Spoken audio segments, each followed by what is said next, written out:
Chapter 161. Xia Junping had said last week that Luo Nan needed to go through the procedures after entering the society. However, Luo Nan had slept for an entire day over the weekend. On Sunday, he had gone to the sanatorium to accompany his grandfather. On Monday, he had been directly admitted to the hospital. He had tossed all of these matters aside. It was fortunate that Xia Junping had picked up all of these matters. Luo Nan was a bit embarrassed. He expressed his thanks and buried his head in a pile of electronic documents. Xia Junping had been explaining the purpose of each document to Luo Nan in the beginning, but then he saw that Luo Nan was completely ignoring him. Luo Nan was wholeheartedly focused on signing, displaying complete trust in Xia Junping. Xia Junping felt comfortable in his heart and simply began to chat. Of course, the topic of conversation was always about gear. "Brother Nan, you just don't like the construction society, right? I don't think you need to worry too much. It looks like the construction society is determined to bring in the Rainbow Fund, but the Mystic Arts Research Society isn't to be trifled with. When those people become willful, they dare to do anything. I've been asking around these past 2 days. They're all clamoring to start a war with the construction society. In comparison, the Rainbow Fund is still a legitimate company. They have to look at investment returns, right? What if the manager goes crazy?" Luo Nan put down his digital pen for the first time. He raised his head and asked, "Gear. Aside from its location and design, are there any other high-value assets? I've never heard of this. Why do you think so?" "Right now, the premium between the two sides is not particularly serious." Luo Nan didn't speak. He learned something from Crag Burst. After last night's conflict in the dining room, Yen Yongbor really put in a lot of effort when he talked about gear. He treated it as a proper business and even gave the lawyer a deadline. It seemed like someone was forcing him. This was completely different from Luo Nan's initial conjecture of personal reasons. Also, the Mystic Arts Research Society also had an incredible background. Last Friday night at the Limestone Water Village pub, Luo Nan discovered during his operation that this society was actually related to the Order of Justice. In the past, Luo Nan did not have a direct understanding of the strength of a secret order. But this time, the power grasped by Elder Mo Luan of the Tiny Blood Flame Order was an eye-opener for him. From this, it could be inferred that the Order of Justice, whose strength was far above that of the Blood Flame Order, was certainly an incredible colossus. The bidding war between the Mystic Arts Research Society and the Construction Society seemed to have broken away from the competition between school societies and sponsors. It had entered a completely different level.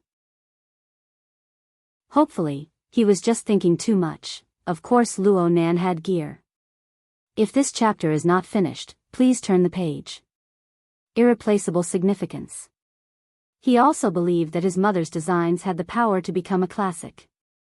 But for powers like Quantum Corporation and the Order of Justice, what was the actual value of a wetland building? Luo Nan hated that he couldn't immediately return to school to see what was going on.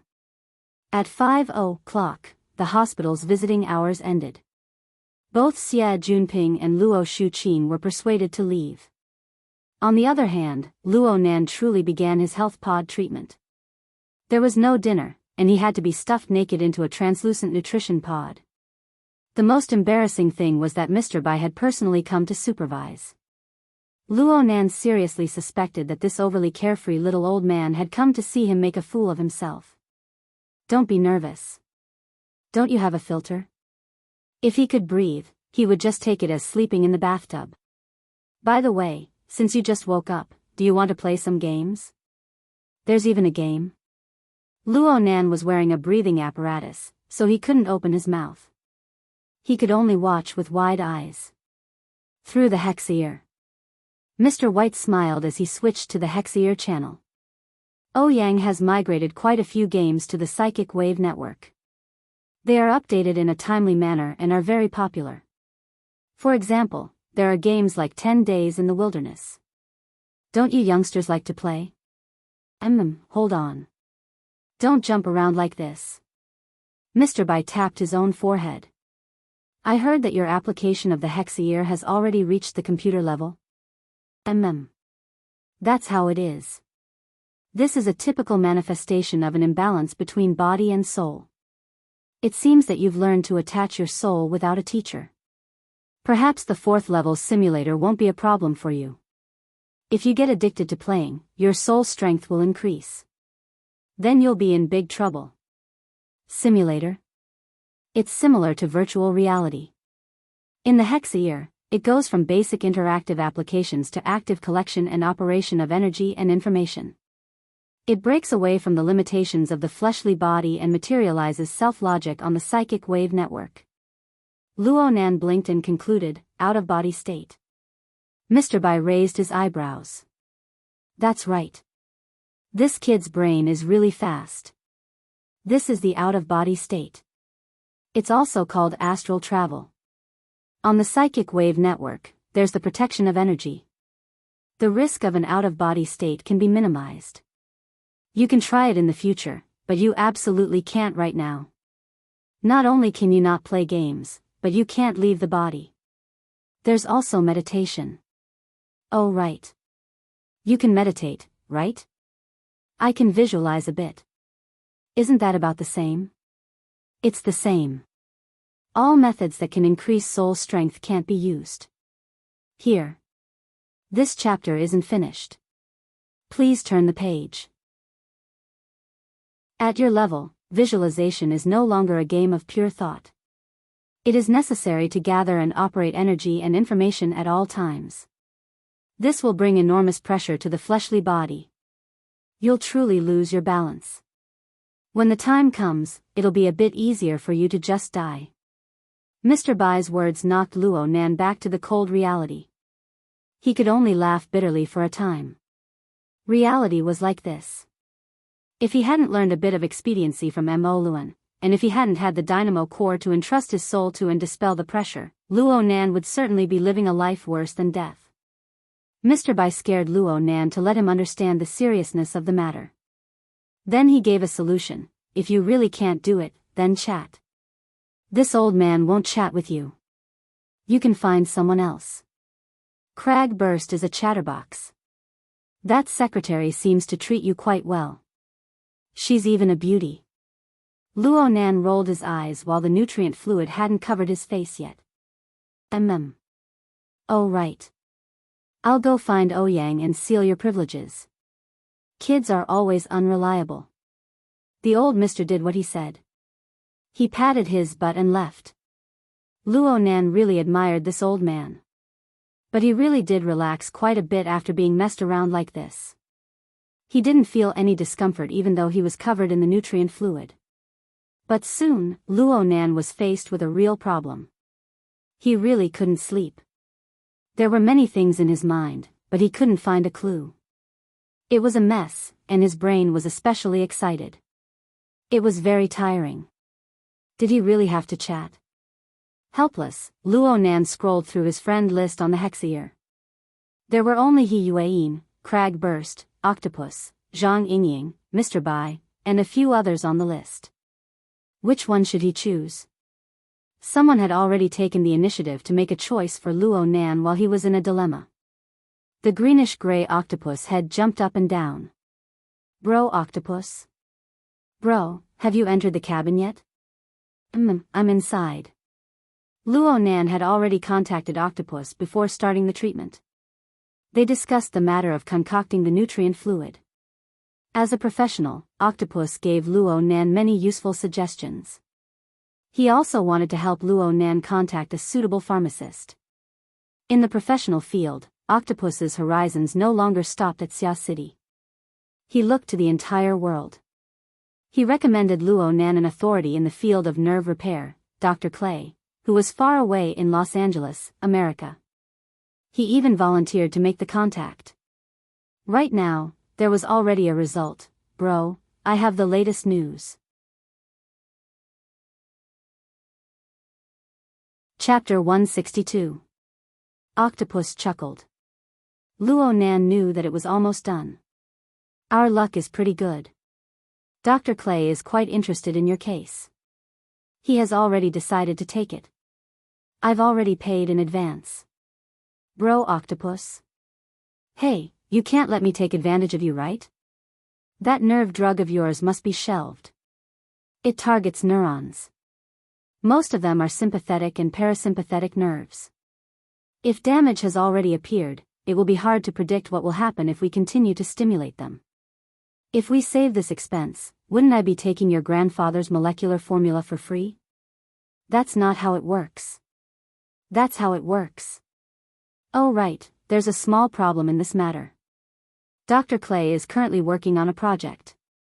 He can't get away for a while, so he sent his students over to do the preliminary data collection and testing work. It will be done in about a week. As for Dr. Clay, it will be the end of the month. The end of the month? Luo Nan was startled. His scalp went numb in the blink of an eye. Didn't this mean that he would have to soak in this large bathtub of the health pod for another month? He hesitated for a moment before finally saying, "Wouldn't this take too long?" Octopus laughed. "What's the big deal in a month? It's not even a single course of treatment. You won't have to stay in the hospital forever." I asked Mr. Bai. "As long as you can suppress your cough and lethargy, you can leave the hospital at any time. Then you can report to the hospital every other night for specialized treatment. The society will reimburse you. After all, it's a work injury." Luo Nan knew that Octopus and Mr. Bai had talked. The light blue liquid of the health pod had completely covered Luo Nan's head by now. Even though he was wearing filters, earplugs, and other protective equipment, the strange, indescribably sticky feeling became more and more distinct. Luo Nan was not averse to this feeling due to his childhood experiences. He could faintly sense the composition of the nutrient fluid seeping into his body bit by bit with the precision of his senses. It affected the secretion of his body's chemical composition to a certain extent. Luo Nan could not help but carefully discern the minute changes within due to his years of habit. In the past, he could only sense it roughly. Now he was countless times more precise. Correspondingly, the operating efficiency of energy and information had unknowingly increased. Not good.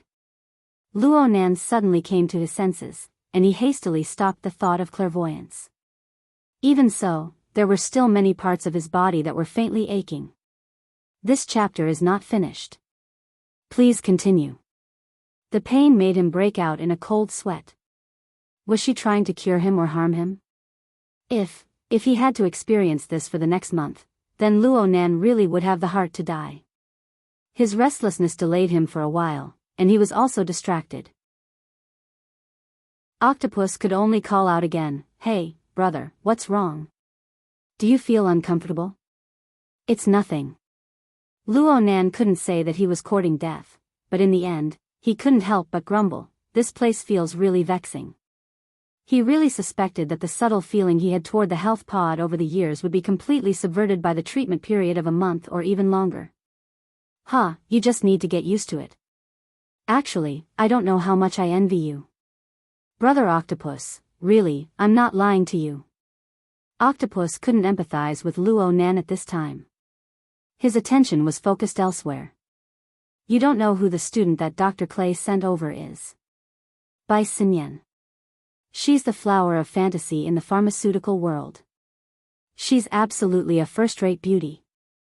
She's not any worse than your secretary." Luo Nan decided not to say anything. But Octopus was inexplicably excited. TSK. She was really hot back in the day.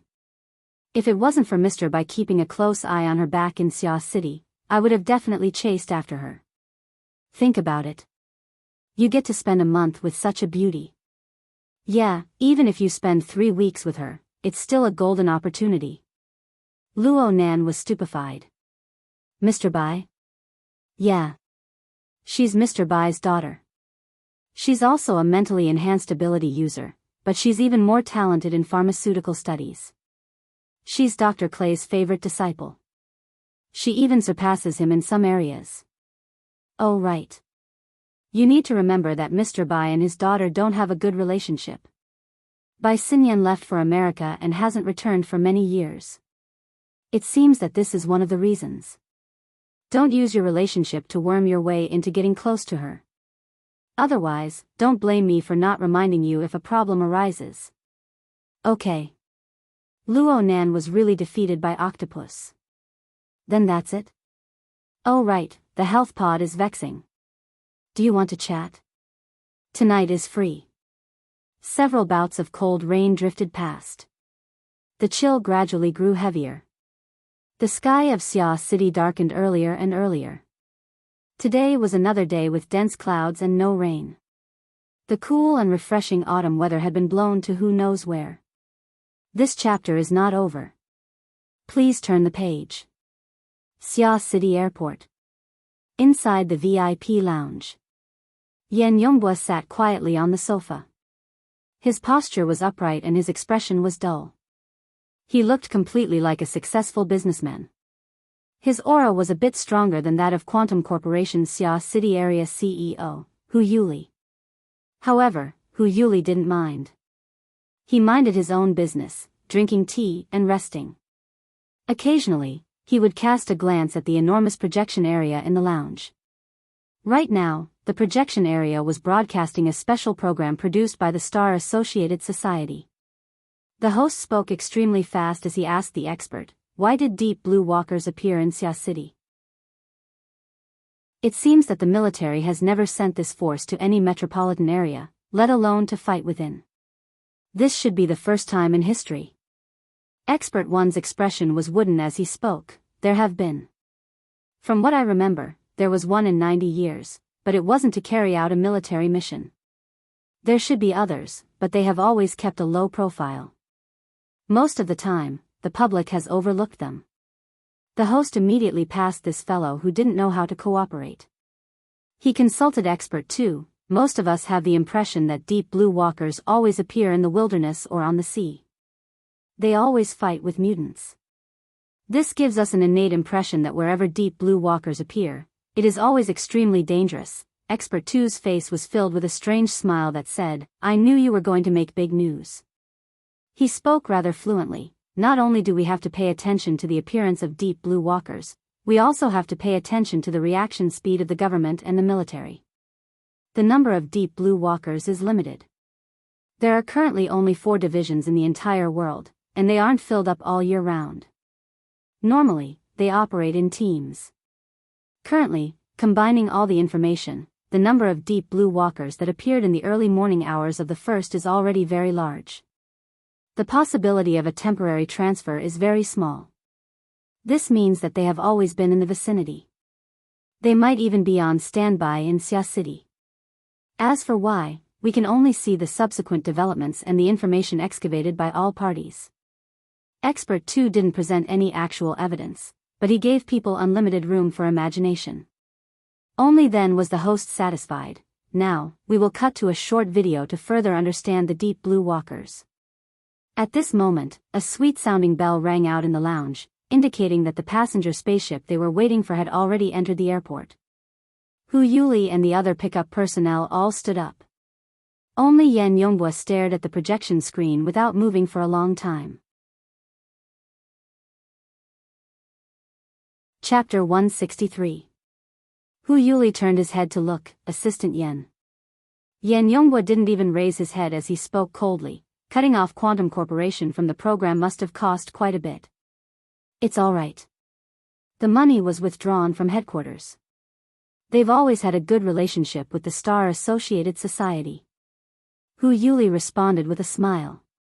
He didn't care if this smile was some sort of provocation. Frankly speaking, Hu Yuli really admired Yan Yongbua.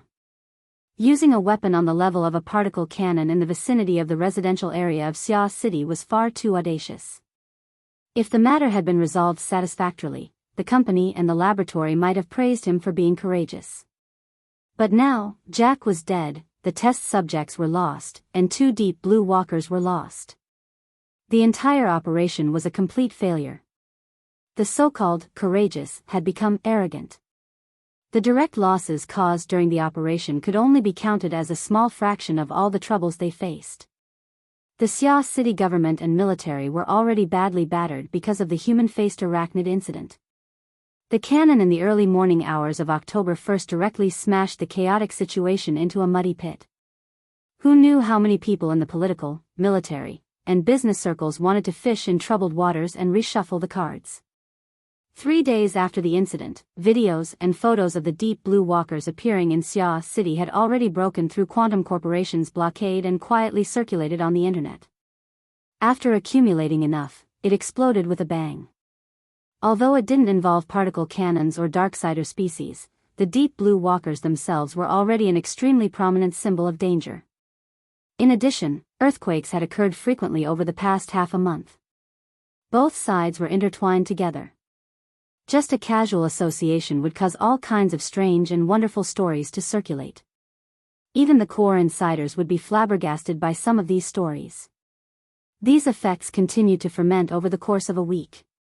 The Star Associated Society, which had always pursued novelty and speed, even produced a special program a week after the incident. It wasn't unprecedented, but it was still very rare. Admittedly, Quantum Corporation's competitors were playing dirty in the dark, but it couldn't be denied that the entire incident was popular in society. At this point, the situation was completely out of control. As the nominally highest decision-making body on Earth, the Planetary Joint Development Organization Program Committee, Star Associated Committee, expressed disappointment with the Seoul city government and military's ability to control. Please continue to the next page if this chapter is not finished. They were unable to properly control a war-level weapon like the charged particle cannon. They were unable to monitor a highly destructive team like the Deep Blue Walkers. They were unable to deal with the aftermath. The government and the military of Seoul City had been slapped in the face over a dozen times. They flew into a rage out of humiliation. They immediately stopped all cooperation with Quantum Corporation regarding the human-faced arachnid matter. All sorts of investigation teams were sprayed out like water, heading towards every organization of Quantum Corporation. As for reasons such as the darksider species, they were directly ignored in a situation where Quantum Corporation's headquarters was unable to fully endorse them. Hu Yuli had been managing the Seoul City region for nearly a decade, but he had never encountered such a precarious situation. It was as if a team of military police would come in at any time and drag them all to prison. However, the headquarters still maintained an ambiguous attitude. On one hand, he didn't say a word about the suppression of Seoul City's government and military. On the other hand, he controlled public opinion from beginning to end. He even controlled the tone of Seoul City's government and military. He perfectly avoided the heart of the storm. No matter how one looked at it, they were treated like abandoned pawns. Hu Yuli's mental preparation had been going on for the past 3 days. After repeatedly smashing the jar, he became more and more calm and composed. On the other hand, it was worth exploring what Yen Yongbo was feeling right now. At this time, the sound of footsteps could already be heard from the VIP passageway. Hu Yuli called out once more, "Assistant Yen." Yen Yongbo finally stood up. He straightened his collar and walked out with large strides. He walked in front out of habit, snatching Hu Yuli's seat of honor. Hu Yuli wasn't the least bit angry. Yen Yongbo's timing was just right. The group had just left when they saw a flight attendant leading a tall woman into the passageway. The woman wore a long, camel-colored windbreaker. She carried a large, dark brown backpack on one shoulder. Her upper body seemed to be casually draped in a white t-shirt with ghost patterns. The image of a ghost face was supported by the curved lines of the shirt. It was extremely bewitching. She wore black trousers and high heels under the hem of her shirt. Her long legs were straight and soul-stirring. Her long, wavy hair, dyed brownish yellow, draped behind her shoulders. She wore a black mask on her face, covering half of her porcelain-like cheeks. But when she saw the stream of people pouring out of the lounge, she smiled. Her slightly wide lips formed an upward curve. Her teeth were white like jade. She was confident and at ease. It made the dignified female flight attendant beside her pale in comparison. This chapter is not over. Please continue to the next page. Yen Yongbo took a deep breath and walked up to her. Supervisor Bai, it must have been hard for you to come all the way here. Hu Yuli followed and expressed his concern. I heard it wasn't a peaceful journey. It was hard to tell where Supervisor Bai was looking after her black mask. However, she responded to Hu Yuli's question. Yes, we were attacked by a three-headed vulture. It was a false alarm. As she spoke, she carried her backpack and continued walking forward. Some of the flight attendants wanted to take the backpack from her, but for some reason, they didn't dare to move. Yan Yonghua and Hu Yuli naturally followed by her side and returned to the VIP lounge. After throwing the dark brown backpack on the sofa, Supervisor Bai sat next to it. Her elbow propped up the bulging bulge as she took off her sunglasses. Her wild cheeks that never seemed to be at peace were now completely free from the shackles. In particular, the pair of eyes that were deeply sunken in his eye sockets seemed to flicker with light at any moment. However, upon closer inspection, they were clearly layers upon layers of cold flames. Hu Yuli didn't look directly at such eyes. He picked up his teacup and lowered his head in contemplation. Yan Yonghua, on the other hand, raised his head and faced this new colleague with the calmest and strongest attitude. At least, that was what he had to think for now. In the end, it was Hu Yuli who laughed.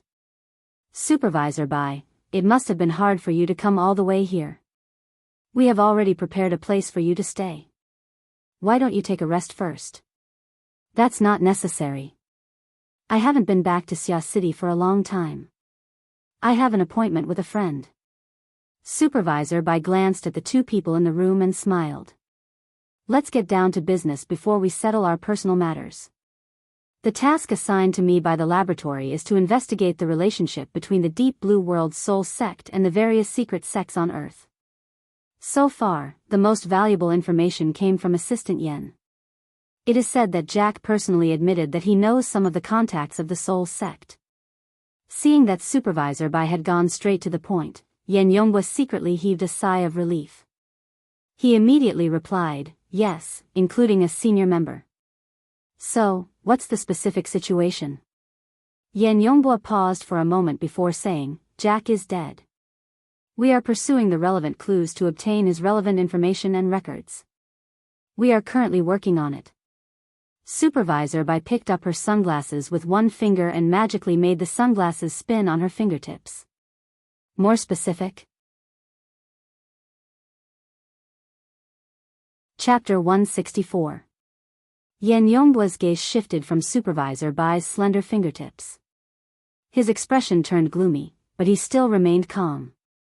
We believe that Jack was a modified human, at least until the night of September 30th. That way, his way of thinking would not have been able to surpass the template of the brain nucleus and would not have been creative. We have the template settings of his version of the brain nucleus and have used the exhaustive method to list all possible options. We have selected the ones with the highest probability and checked them one by one. Okay, and then? So far, we've searched through Jack's life circle, but we didn't find anything. The Apocalypse Laboratory searched through the cloud space where the data was uploaded, but we didn't find anything either. After various investigations, we can basically confirm that if there are any relevant data records, they must be carried by Jack. Yan Yonghua glanced at Supervisor Bai's face and paused for a moment before continuing. We have searched the battlefield in the early morning of October 1st, but the Ability User Association's search was very thorough and did not leave anything valuable behind. This way, the target is likely to be in their internal bidding for the spoils of war.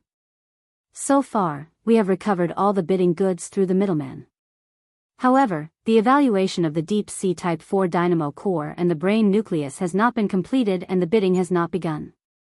In addition, the C-2834 test subject is still under the control of the Ability User Association. It has been in a coma for the 7th consecutive day, but from the collected information, its vital signs are relatively stable. The lengthy speech could basically be regarded as a work report. Yan Yonghua felt this halfway through his speech. However, the arrow was already on the bow and there was no reason to stop halfway.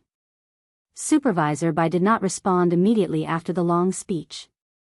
She seemed to be digesting the information and seemed to be in a daze. Yan Yonghua hated this kind of situation where he had to wait for someone to express their stance, but he still had to wait patiently. At the same time, his heart slowly sank. This was the last thing he wanted to see. Hu Yuli was still drinking his tea, his eyes narrowed. After about half a minute, Supervisor Bai finally said, after listening to Assistant Yen, I am relieved. Yen Yongbo's eyes lit up and a smile appeared on his face. Supervisor Bai, before returning to Xia City, I actually had a headache. After all, our missions are different. Even if we have a bit of cooperation with Jack and the C-2834 test subject, the following work will inevitably divide Xia City's current strength. Supervisor Bai leaned against her backpack and changed into a more comfortable position. It's all good now. All the measures that Assistant Yen has taken so far are under control. If this chapter is not finished, please turn the page. In this case, I don't need to be polite, I can just use it. Yen Yongbo's expression changed. His current position was the CEO of the Rainbow Fund and the assistant manager of the Sky Blue Security Company. On the surface, the former definitely had more funds and resources than the latter, and that was indeed the case in a normal society. However, the problem was that if Yen Yongbo could only choose between the two positions, he would undoubtedly choose the position of assistant manager. This was because it represented the formidable strength of 4 full squads and nearly 30 deep blue walkers. But now, Supervisor Bai wanted to take everything away with just one sentence? The situation was worse than Yen Yongbo had imagined. Supervisor Bai wasn't just making empty promises. She had the signature of the Quantum Corporation headquarters and the Apocalypse Laboratory. When this electronic document was inserted into Yen Yongbo's work wristband, the authority settings on it came into play. Yen Yongbo's direct leadership of the 4 deep blue walker squads, which was the position of chief captain, was transferred to Supervisor Bai. Currently, Yen Yongbo was only an assistant in name at the Sky Blue Security Company. In reality, there was no longer any meaning. Yen Yongbo's face was ashen as he stared at Supervisor Bai's dazzling face. His aura was already fluctuating faintly and the blood in his chest was about to boil. Supervisor Bai's relaxed posture did not change. She smiled at Yen Yongbo and continued to gather the power in his body. Hu Yuli could not sense the power mode of the burner, but he found that the atmosphere in the room had become extremely dangerous.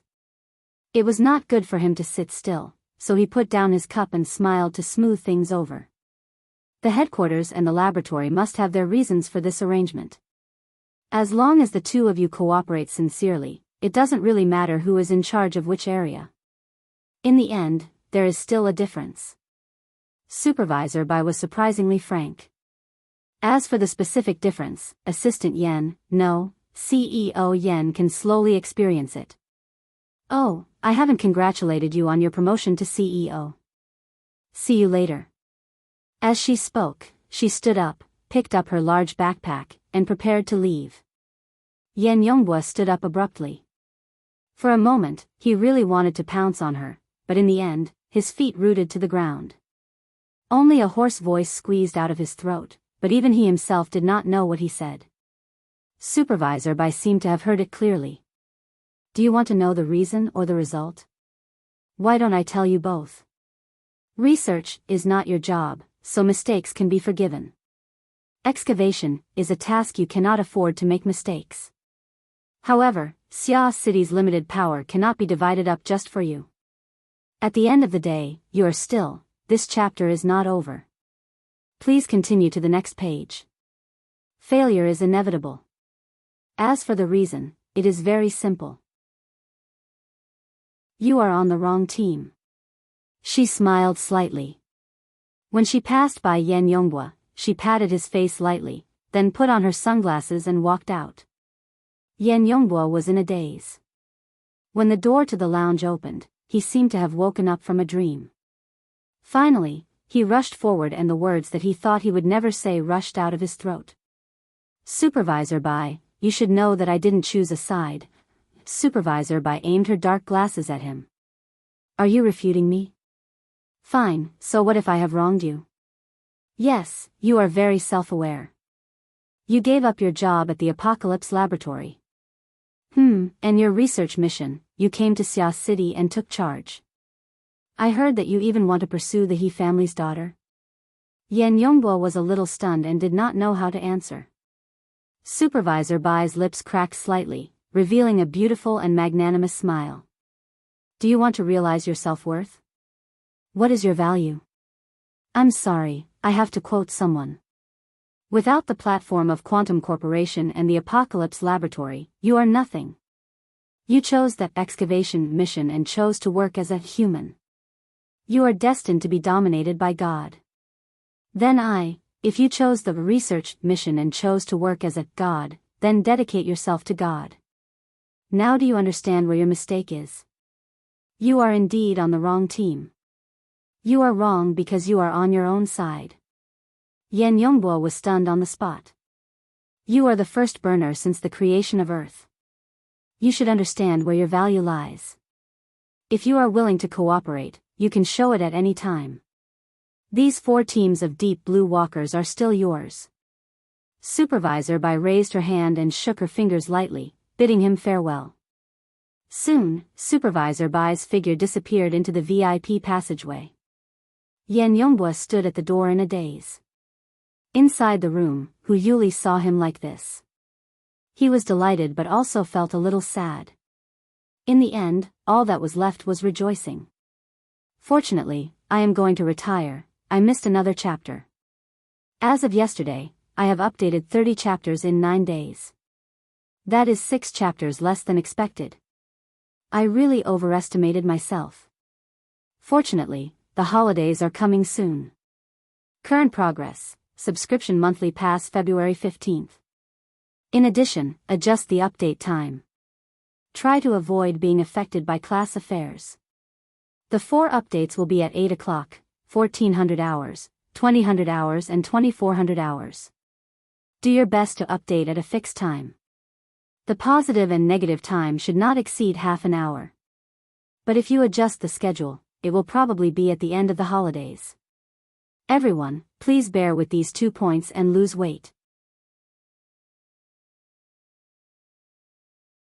Chapter 165. It was 5:00 in the afternoon, and it was drizzling. Due to the terrible weather, the lighting on the low-altitude public bus was dim. Luo Nan grew more and more drowsy, and Mo Peng, who was next to him, yawned because of Luo Nan. Hey, you've been treating me for the past few days, but there's no effect at all. Cough, I just feel like sleeping. Why don't we sleep somewhere else? Well, you go to sleep now. If I fall into the game hall, will I still be able to do business with the owner? Luo Nan was discharged from the hospital on the 3rd and stayed at home for another 4 days. In the end, Mrs. Luo Shuqing felt that staying cooped up at home wasn't a good idea. She had Mo Peng urge Luo Nan to go out and relax. However, Luo Nan really wasn't in high spirits. Anyone who was carrying a bomb that could explode at any time would probably feel the same as him. More than a week of treatment was not as ineffective as Mo Peng had said. His lethargy, coughing, and other symptoms had been greatly alleviated, at least until last night. Yesterday was the night of October 6th. The Blood Flame Order, which had been silent for many days, probably felt that most of the people's energy was focused on the deep blue walkers. The rumors regarding the human-faced arachnid had died down, so they resumed their grazing activities. As before, Mo Luan led the Wraith Sign, who had perfectly disguised himself as a former member of the same species. He circled all over Xia City. Then, he was very lucky to bump into a member of the same species who wasn't so lucky. Ah Wu, the Wraith Sign swallowed a mouthful of the Wraith Sign, treating it as a dessert. Then Luo Nan had a lot of fun. Luo Nan had managed to alleviate the imbalance between his body and soul with great difficulty, but the Wraith Sign's feedback caused the situation to collapse in an instant. Were it not for Luo Nan's out-of-body state and digesting this benefit in advance, it was very likely that his blood would have splattered all over the health pod. It would have been a huge news event at Renai Hospital. Next, Luo Nan paced back and forth outside his fleshly body for most of the night. He made repeated attempts before he was able to use the dynamo core as a buffer to carefully store his soul back into his fleshly body. However, it was also this torment that caused his soul strength to increase by another level, causing the pressure on his physical body to increase once more. This caused all the healing he had done in the past few days to go to waste. All the symptoms showed signs of relapse. After exchanging a few words with Mo Peng, he started coughing again. Mo Peng didn't know what to do with him. He was going to the game hall to enjoy a feast later. If this chapter is not finished, please turn the page. Now that he found it boring to play mobile games, he didn't know what to do. Out of boredom, he glanced at the public projector of the low-altitude bus station, which was showing the current hot topics. Star Associated Society's Deep Blue Walkers. The talkative host, the dull expert, the slick expert, and the well-produced video editing combined to form a quadrilateral that constantly changed its center of gravity. It was actually very attractive. Mo Peng was captivated by the edited footage of the Deep Blue Walker. At that moment, the program entered the interactive segment between the audience and the experts. The host eliminated the ridiculous topics like, are there mutants in the underground of Xia City? And, does the Deep Blue Walkers symbolize war?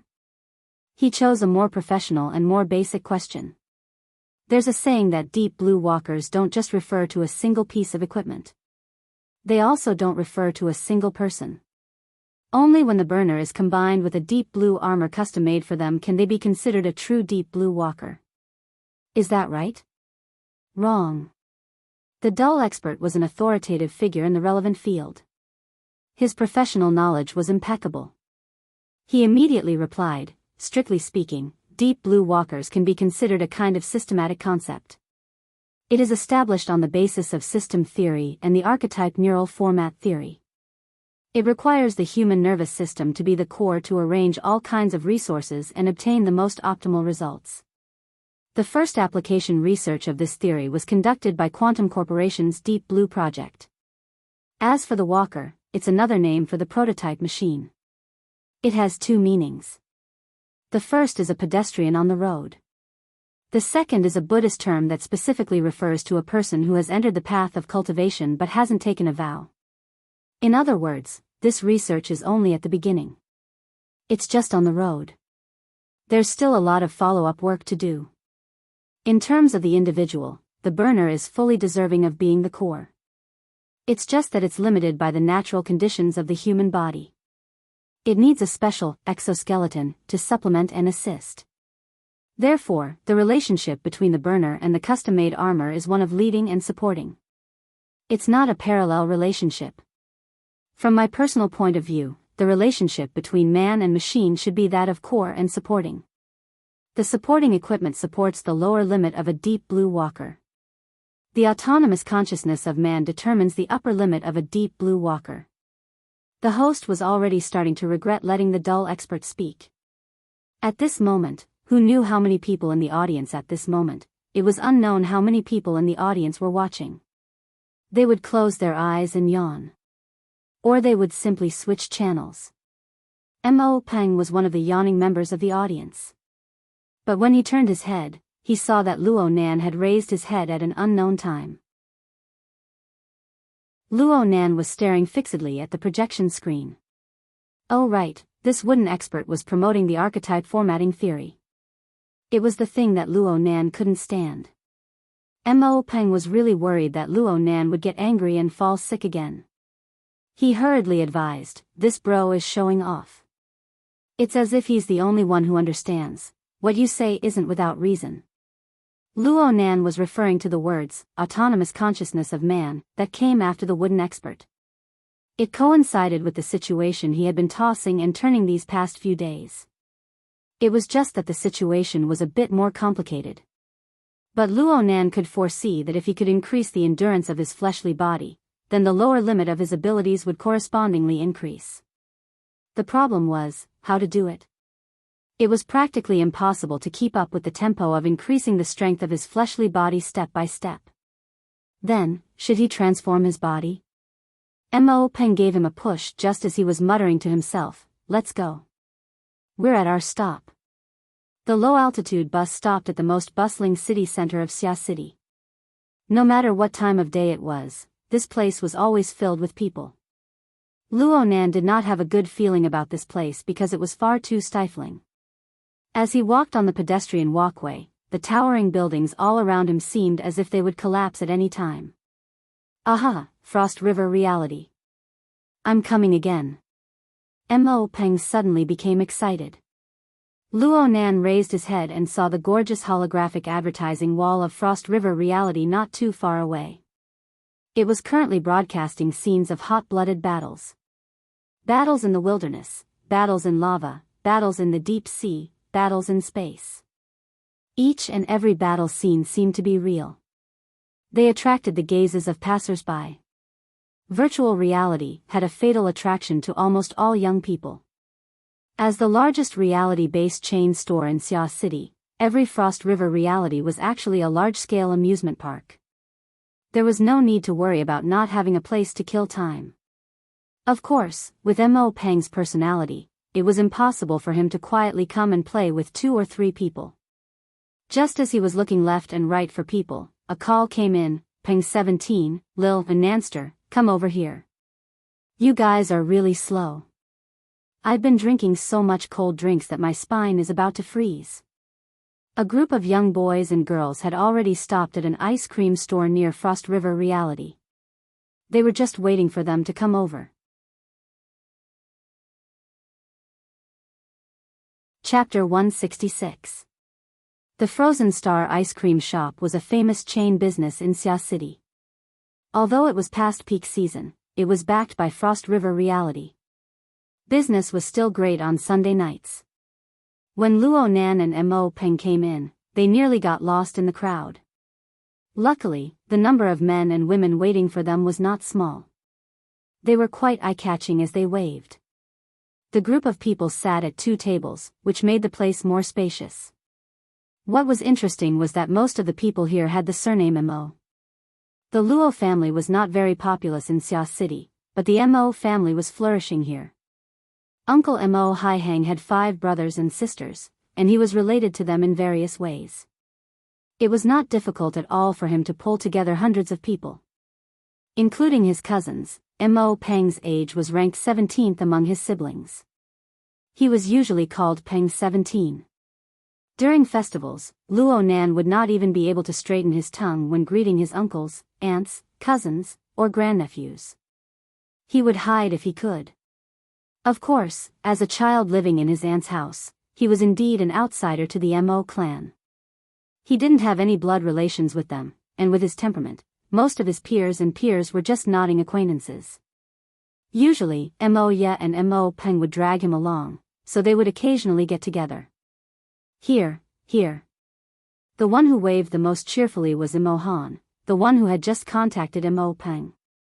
Mo Peng called her Sister 16, without the slightest trace of politeness.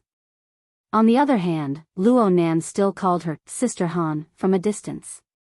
In the past, he had followed Mo Peng and called her Sister Pomegranate, 16, but he did not want to call her that. It was probably because of the Mo family's genes.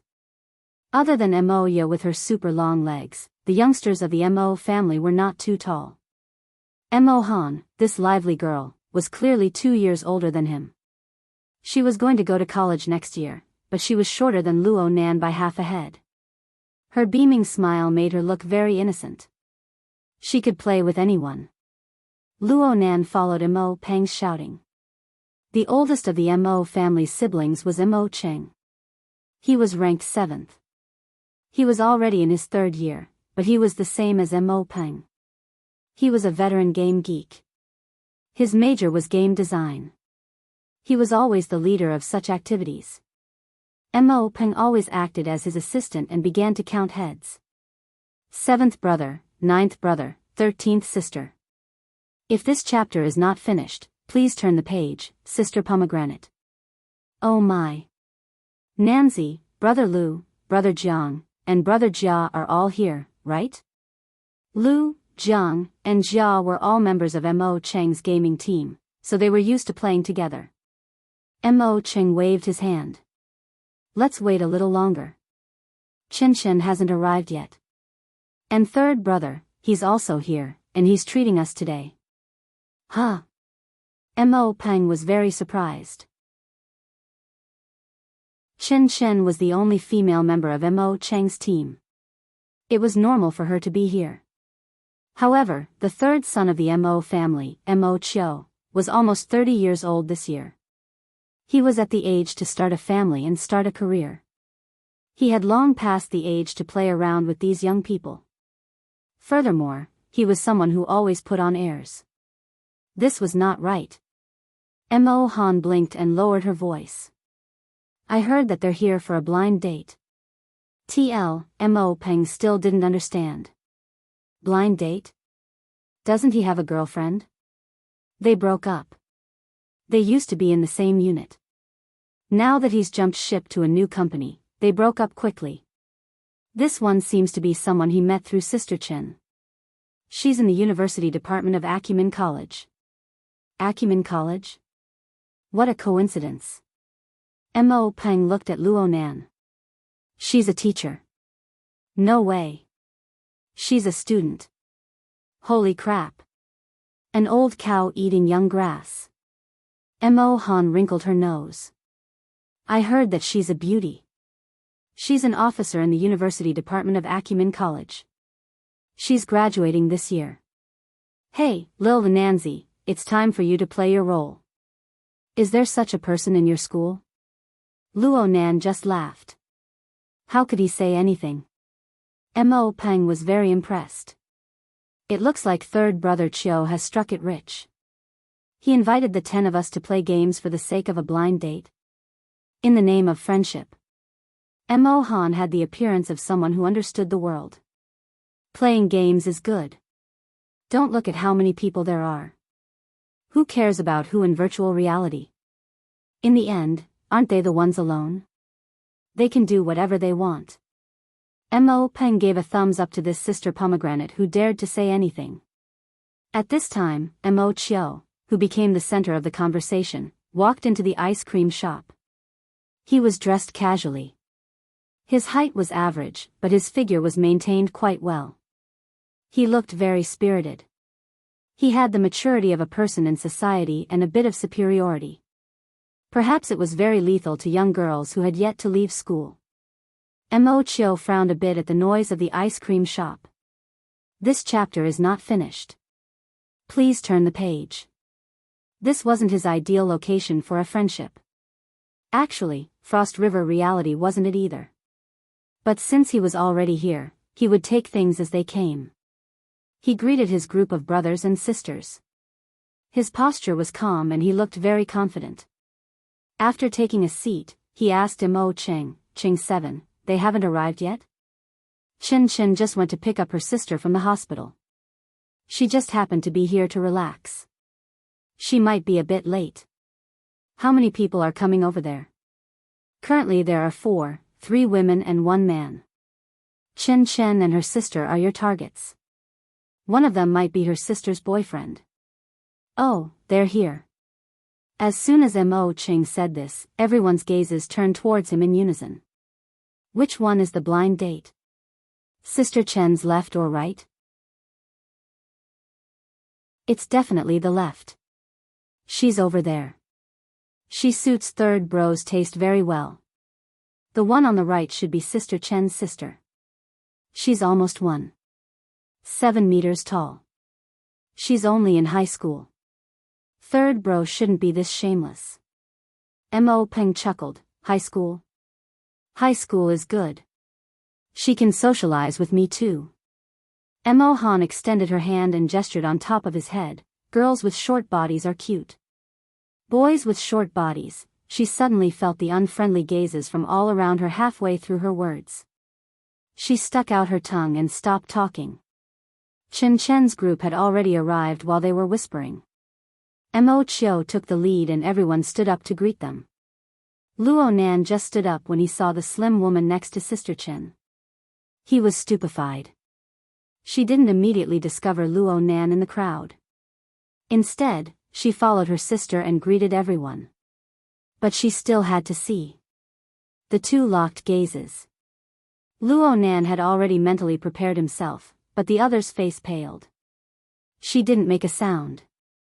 Sister Chen had already introduced herself clearly, my sister, Chen Xiaolin. Acumen College's Mutual Aid Association's secretary, that's right. She was Shui Lei's girlfriend, Chen Xiaolin, who was admitted to the hospital for treatment after suffering a fright at the Limestone Water Village pub last Friday. Luo Nan never expected to bump into her in this kind of situation. It looked like Chen Xiaolan's impression of him hadn't been eased by nearly 10 days of treatment. This was awkward.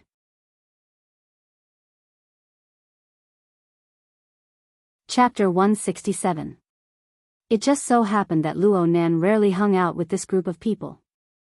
Chen Xiaolan, who was also the Chen that Mo Qing spoke of, was not too familiar with Luo Nan.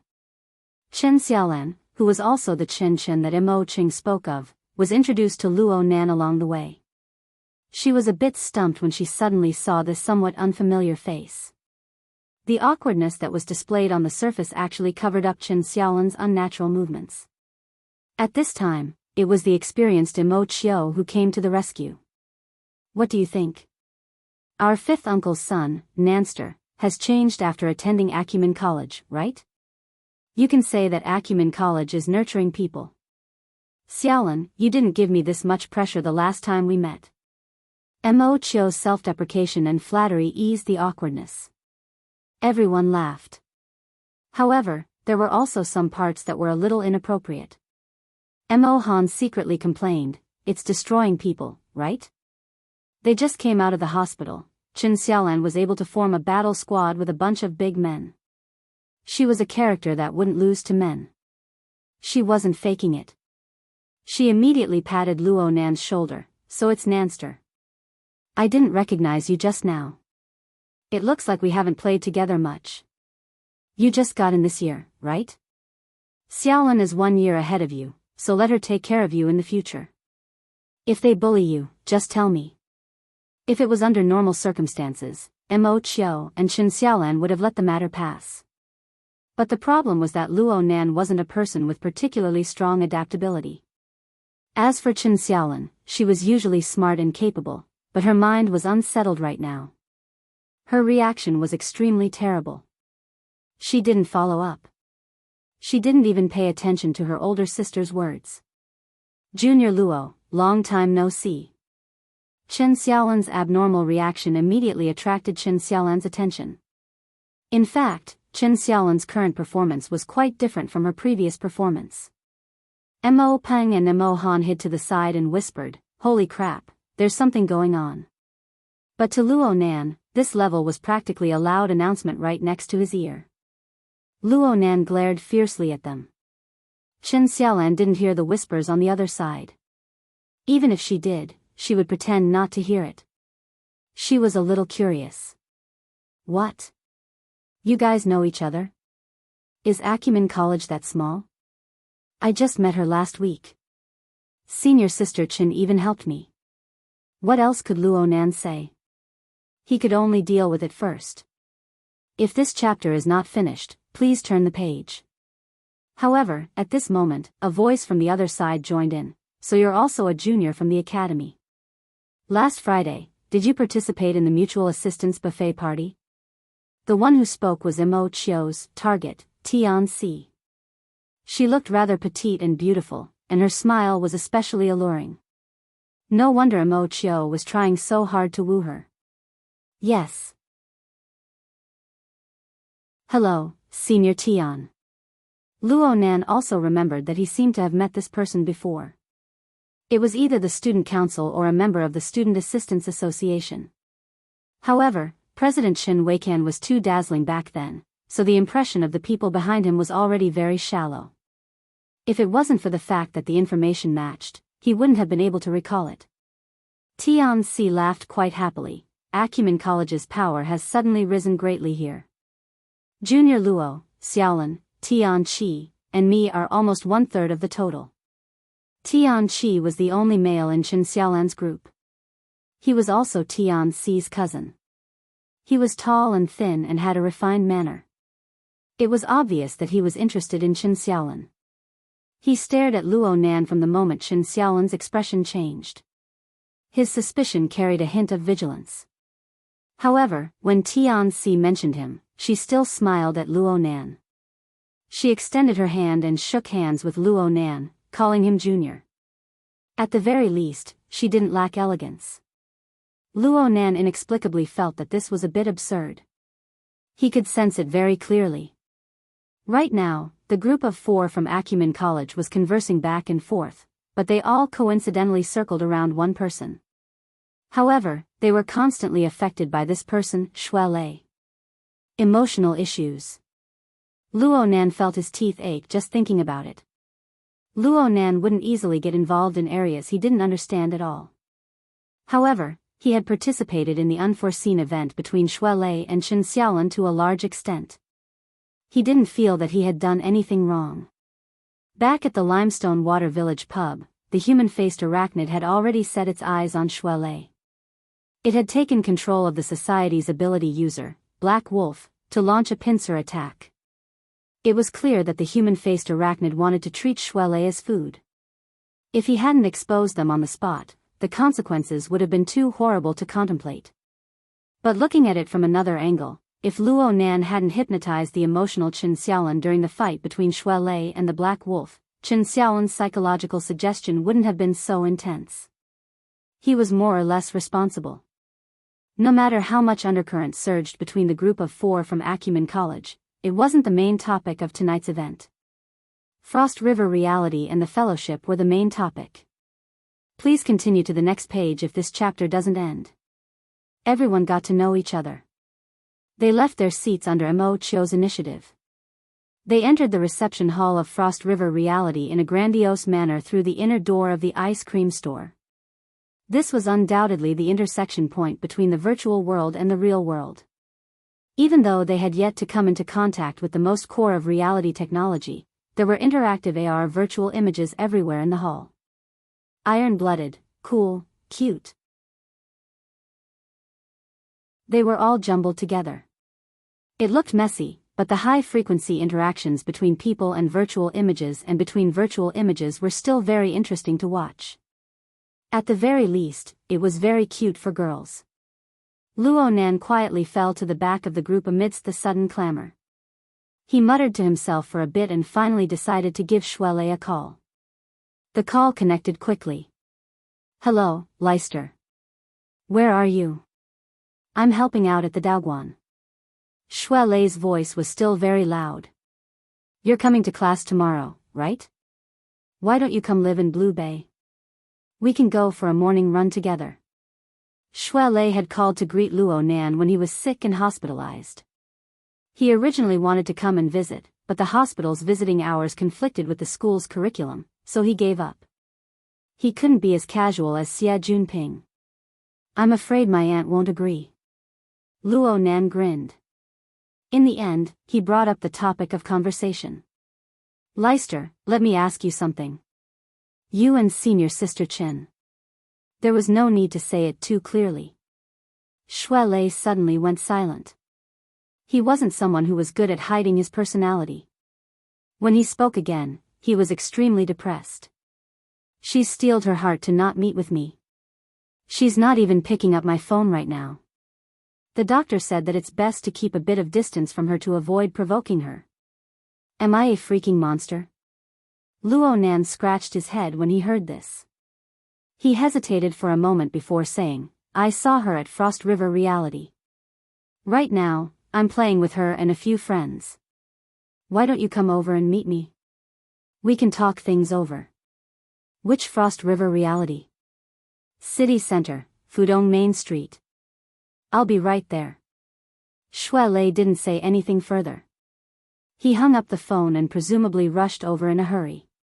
But it would take at least 2 hours to get here from the River Wu district on the weekend.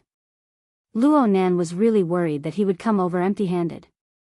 He suddenly sensed something while he was pondering. He raised his head and saw Chen Xiaolin stop in front of him. She turned around to look at him.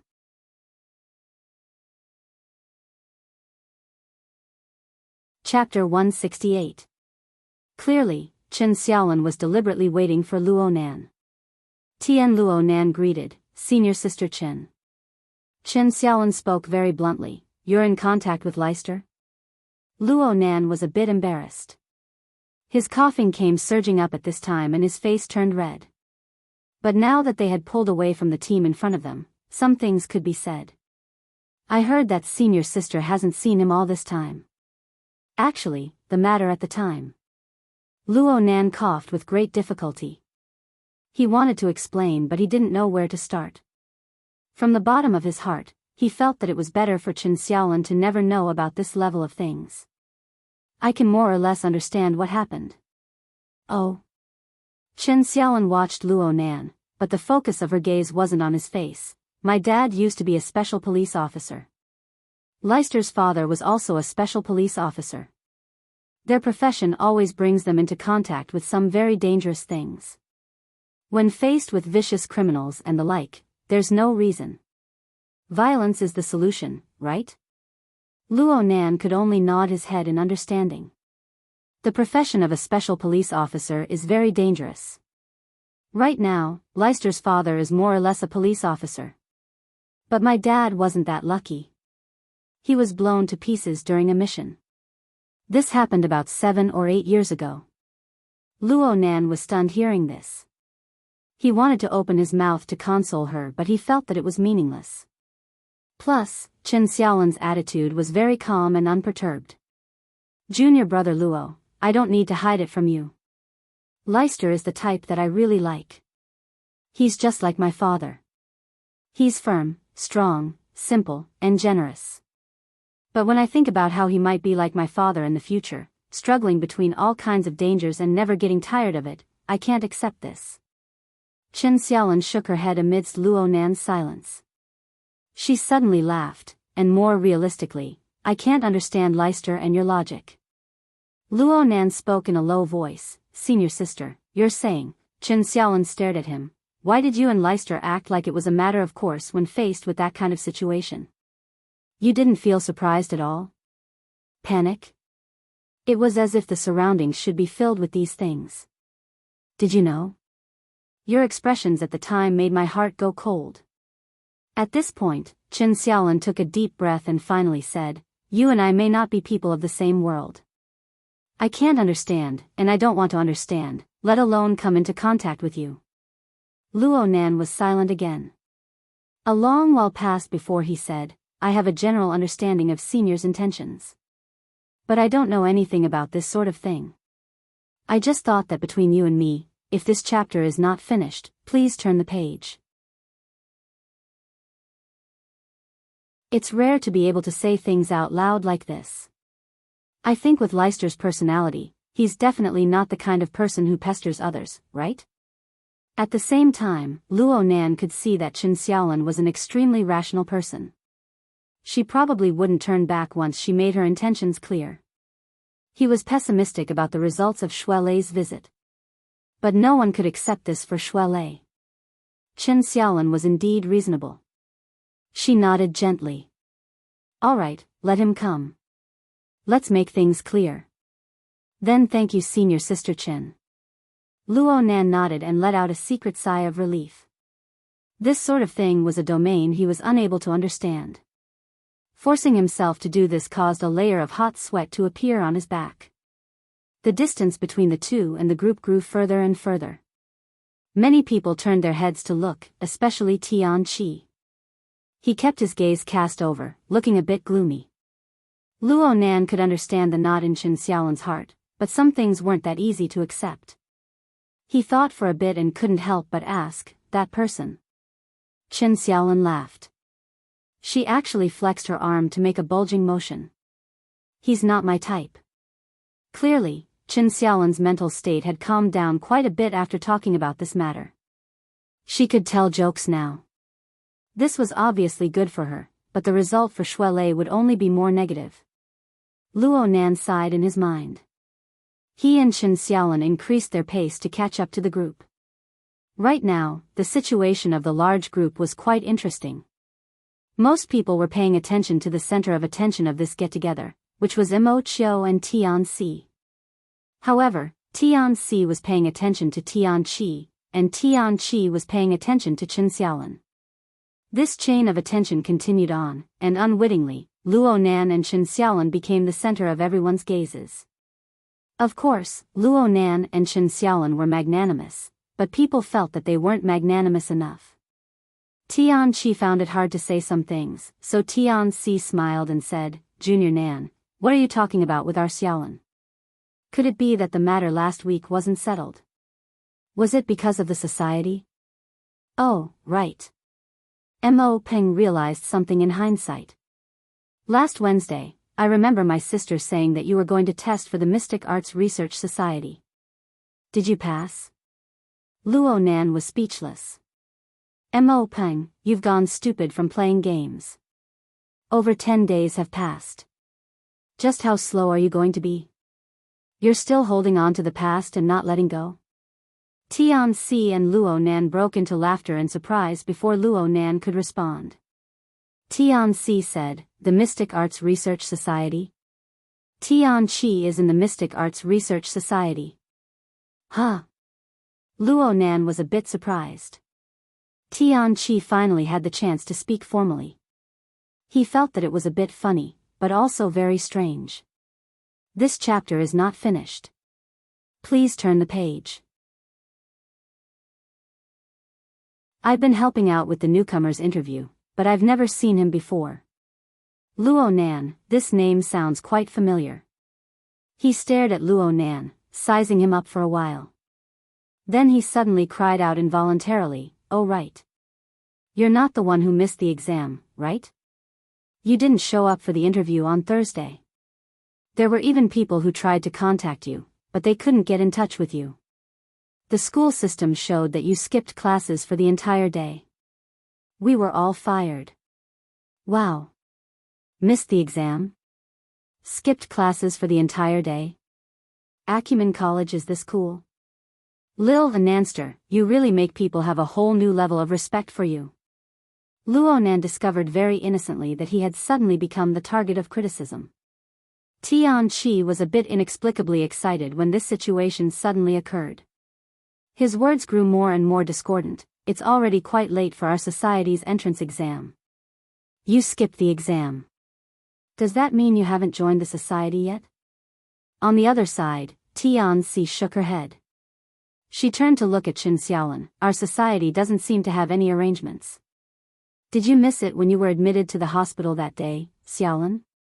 It'll be hard to enter the society after you pass that window." Tianxi's expression was awkward and strange. Upon closer inspection, it was probably the type where he wanted to laugh but was holding it in. He wanted to increase his strength but was forcefully holding it back.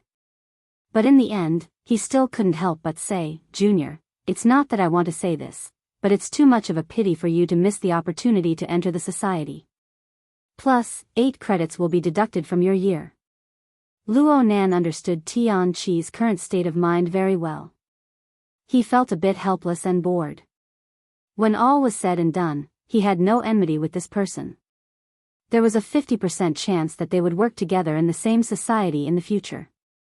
He didn't want to make things too ugly. Just as Luo Nan was about to explain, Mo Han, who had just been loudly mocking Luo Nan and wanting to have a whole new level of respect for Luo Nan, was aroused by Tianxi's attitude. Her eyes jumped back in the blink of an eye. The Mystic Arts Research Society? The one that studies alchemy? How popular can a place like that be? Tianxi's tolerance for the little beauty was quite high. He laughed and spoke rather proudly. "Our society has ample funds. All sorts of projects are being carried out. They mainly lean towards mental and material interference, religious rituals, magical spells, Eastern metaphysics, and so on. Among them, large amounts of microscopic particles, human elements, psychology, systems theory, and other frontier subjects are involved." Mo Han snorted coldly, deliberately mystifying. "Little girl, this isn't mystifying."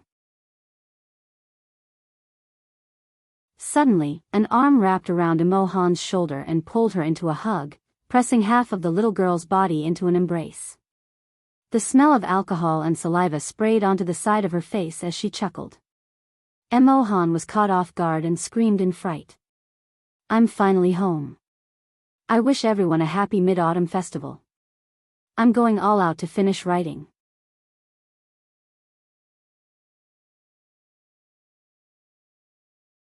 Chapter 169. Everything happened too suddenly. The group of people watched as Mo Han was forcefully held in someone's arms. They didn't react in time. Mo Peng, who was the closest, was the first to rush over.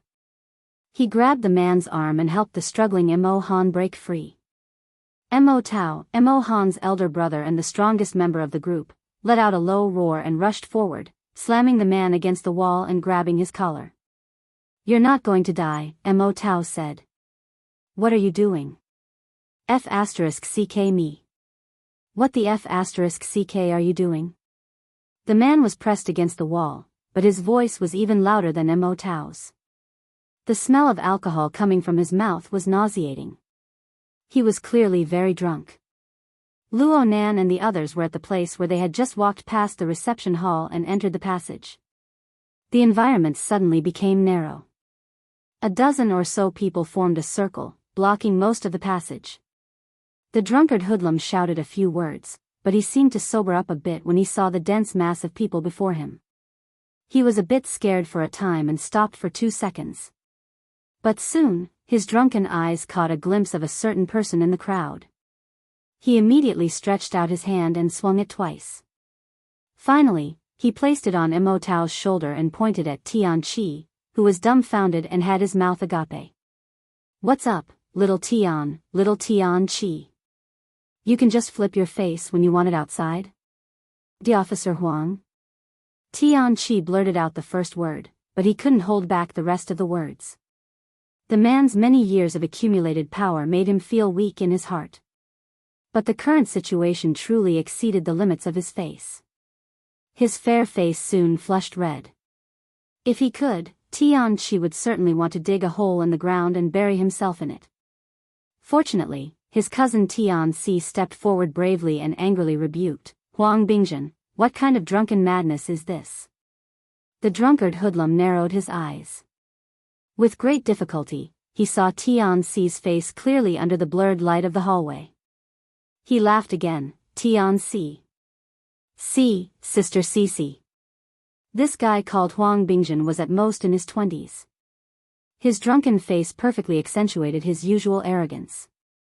"Sister Cici, long time no see. What's up? Is it the student union or the student union? These people around me look unfamiliar. Don't crowd around me, I'm bored." He tried hard to pry Mo Tao's hand away but failed. This made him a little annoyed. "Hey, you already know who I am. Who are you trying to fool?" At that moment, some people in the crowd, "If this chapter is not finished, please turn the page." Luo Nan finally found some relevant memories. That's right, it's this Huang Bingzhen. According to the intelligence report, he's an officer of the Mystic Arts Research Society. He's a typical rich second generation and a pervert. Last Friday night at the Limestone Water Village pub, Cat Eyes had smashed him into the wall. Perhaps it was because he had taken too many drugs at the time, but that experience clearly did not teach him a sufficient lesson. Tian Si naturally knew the ins and outs of Huang Bingzhen. She wasn't afraid of his position in the school, but she was afraid of the Huang family's social influence. Her expression was very unsightly. "Huang Bingzhen, who did you come with? If you're drunk, go puke in the toilet. Is it fun to lose face outside? The Mystic Arts Research Society and Acumen College have lost all face because of you." Huang Bingzhen had a cheeky grin on his face. "It's fine. Sister Cici is so pretty. She'll grow back sooner or later." Everyone could see that there was no way to communicate with this fellow at this time.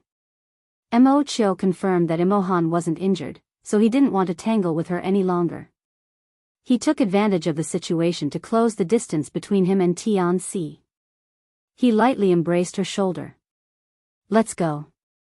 We can't lower ourselves to the level of a drunkard. Tao Jiu, let's go." Mo Tao glared fiercely at Huang Bingzhen.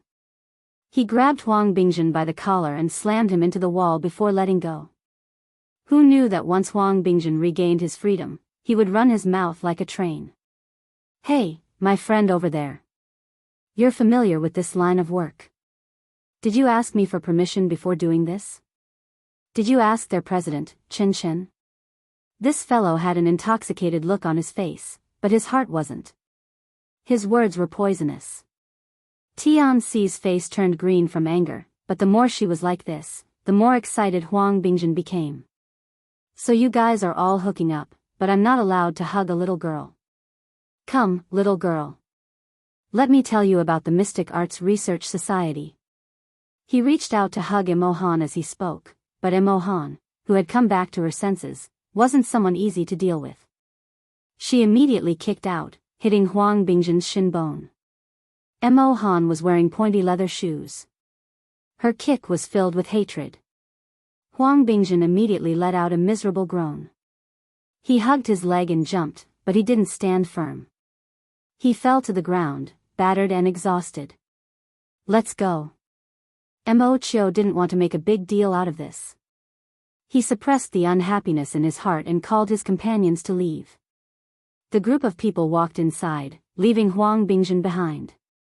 Huang Bingjin shouted, F***ck me, F***ck me. When they reached the corner of the passage, Mo Peng turned his head and swept a glance at Huang Bingjin, who was still cursing on the ground. He muttered, this guy's mouth is too sharp. I'm afraid I won't be able to have fun tonight. This chapter is not finished. Please turn the page. Luo Nan grunted.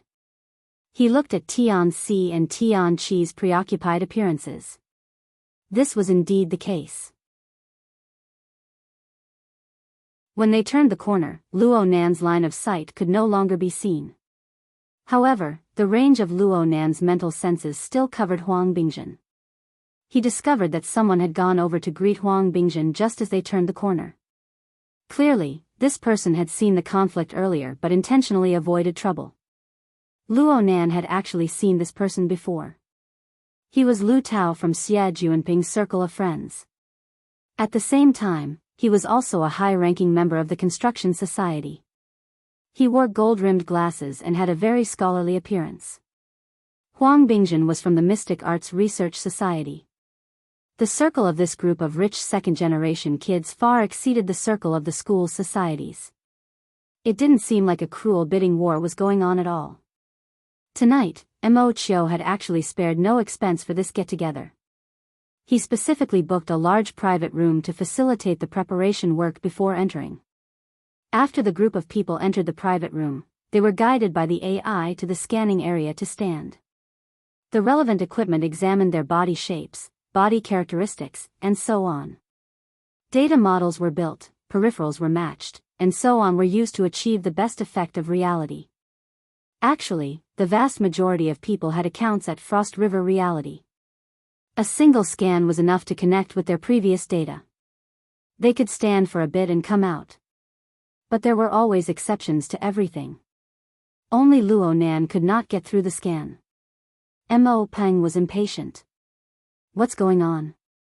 Nanster, I brought you to play before.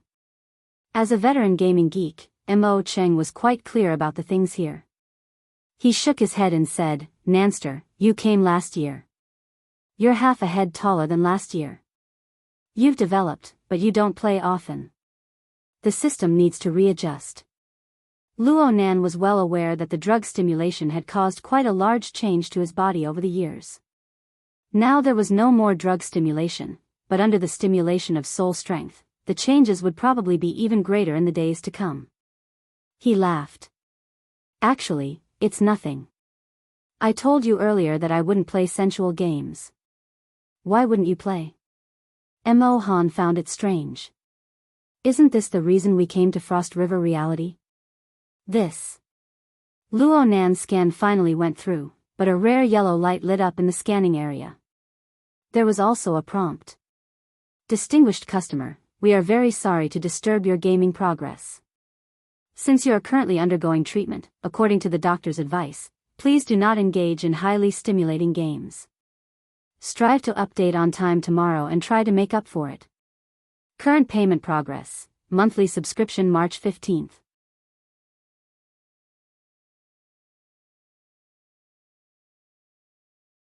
Chapter 170. Following the sound of the notification, Luo Nan's account in Frost River Reality had many privileges temporarily locked down. They were displayed as restricted. Even the peripherals and equipment that were sent over were different from those of other people. Everyone in the room looked at each other in dismay. I've lived long enough to see something like this happen. Even an expert like Mo Cheng had never seen such a situation before. He clicked his tongue in wonder for a time. Luo Nan was calm. The scan results were one thing. The most important thing was that his medical records from Renai Hospital had been entered into the database. This situation only occurred when the two were combined. It could not be said that Frost River reality was wrong. Many of the current somatosensory games used microstimulation of the nervous system to obtain more realistic effects. For Luo Nan, whose nervous system operated at a high rate, this was a big taboo. Mo Cheng walked over to look at the specific restrictions and shook his head. I can't go to Area A and B. I can only play in Area C. The gaming area of Frost River Reality had a total of 3 levels. Area A was Reality Replica, Area B was Reality Immersion, and Area C was Reality Experience. The intensity of stimulation to the nervous system decreased in order. Of course, the degree of playability was the same. Area C was generally targeted at the elderly, children, or adults who wanted to relax. Young people who pursued excitement generally disdained this area. Luo Nan had talked to Mo Peng about the intensity of the game before he came. He just did not expect Frost River Reality and the hospital to be so extreme. Mo Peng reacted quickly. He spoke with a sense of loyalty. Then how about this? I'll accompany Nanster to Area C to practice his wilderness skills. You guys go wherever you need to go. Luo Nan walked out of the scan area and put on his combat suit peripherals. At the same time, he shook his head. I don't need you to accompany me. You can go play with Brother Seven and the others. It was not easy for a gaming madman like Mo Peng to come here. He definitely wanted to go to the most exciting area, Area A, to experience the effects of reality to the fullest. Mo Peng was still thinking about it. At this time, Tian Si smiled and raised her hand. I can't play games. I can't stand things that are too exciting. I'll stay in Area C. Since she had started, Mo Chio laughed. I'll also stay in Area C. Everyone else can play however they want. Just be careful. Ching 7, don't go crazy. Watch over everyone. No problem. Mo Ching said this. It was hard to say how much he listened. If this chapter is not finished, please turn the page. Chen Xiaolan wasn't very interested, but Mo Han and Mo Roy pulled her to Area B. Tian Chi also had a lot on his mind, but he definitely had to be on guard against this kind of natural third wheel. At that moment, Mo Tao and Mo Peng dragged him to Area A. The group of people were quickly assigned and left in a huff. Nanster, where do you want to go play? Mo Chio asked Luo Nan's opinion in a very considerate manner. The problem was that he was closer to Tian Si right now. It seemed that he was really interested in Tian Si. Huang Bingzhen's dirty words didn't affect him at all. Luo Nan didn't have any intentions of being a third wheel. He found a random reason. Third brother, you guys don't need to worry about me. I'm going to the 10 days in the wilderness to do some basic training. I'm also going to train my body in passing. Alone? No, Mo Peng can also turn on the guidance mode in Zone A. I'll call him when I get there. Luo Nan's wristband received a call as he spoke. It was an unfamiliar number. It just so happened that Luo Nan was about to pull away from the two main participants of the social gathering. Luo Nan raised his hand and gestured for them to move to the side. Hello, Mr. Luo. I'm Bai Xinyan. Luo Nan was stupefied for a moment before he reacted. Bai Xinyan? Wasn't that the brilliant disciple of Dr. Clay that Octopus Bro had mentioned? The one who had come to Xia City to help Octopus Bro with his early treatment and data collection? Especially since she was Mr. Bai's daughter, Luo Nan hurriedly added a greeting. Hello, Ms. Bai. Bai Xinyan's voice was low and gentle. It was very pleasing to the ear. Mr. Luo, the examination will only start tomorrow night. However, I just retrieved the information from Ren AI Hospital and the association. I saw the results of the automatic examination last night. It seems that there are signs of relapse. How do you feel now?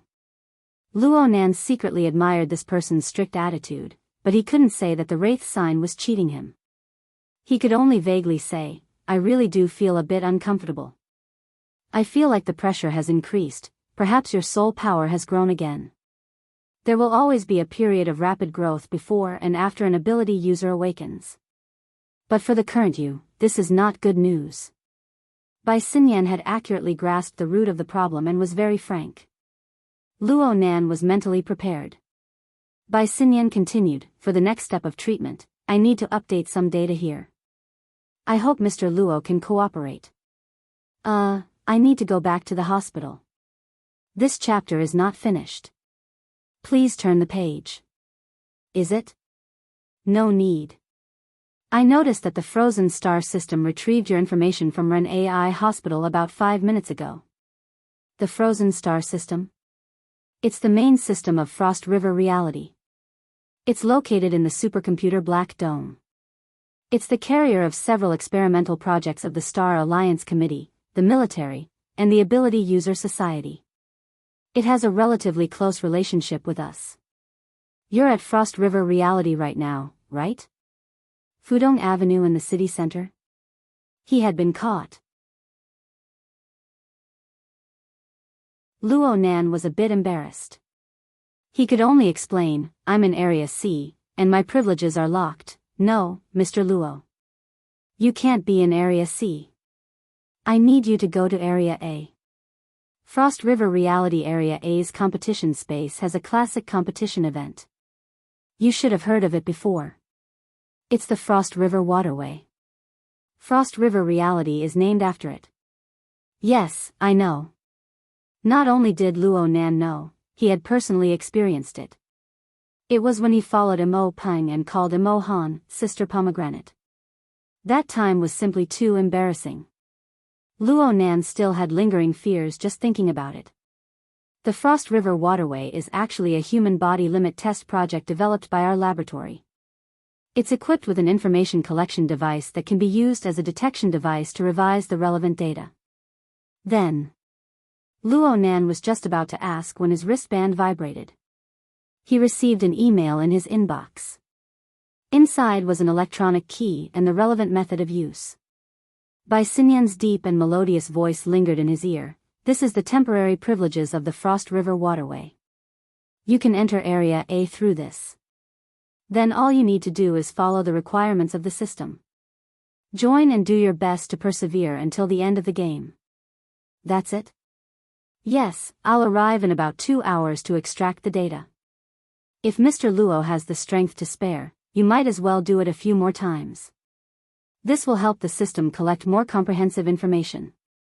Luo Nan was very surprised. Ms. Bai has already arrived in Xia City? I just arrived not long ago. Bai Xinyan did not say much. She directly concluded, I'm looking forward to our meeting. I hope you have a good time. The call ended. Luo Nan looked at his wristband. There was an indescribable strangeness.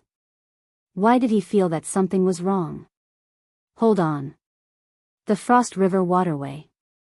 Do it a few more times. Luo Nan felt that his spine was about to freeze in an instant.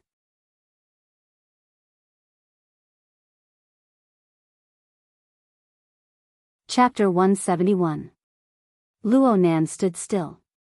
He stopped at the boundary between Area C and the guide area. Ahead was the reality area filled with AR virtual images.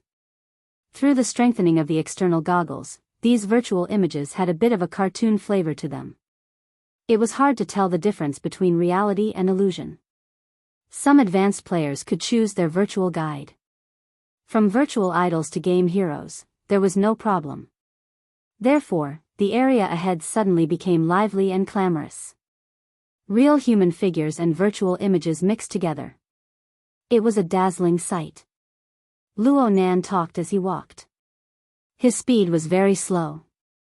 Mo Chiu and Tian Si were already in front of him. He thought for a bit and did not enter Area C. Instead, he used the Hexier to contact Bro Octopus. After a week of preparation, Octopus had already begun the research work on Luo Yuandao's psychotropic drug. Plus, he was quite ambitious. He combined Luo Nan's practical results and opened up several groups of drugs for comparative research.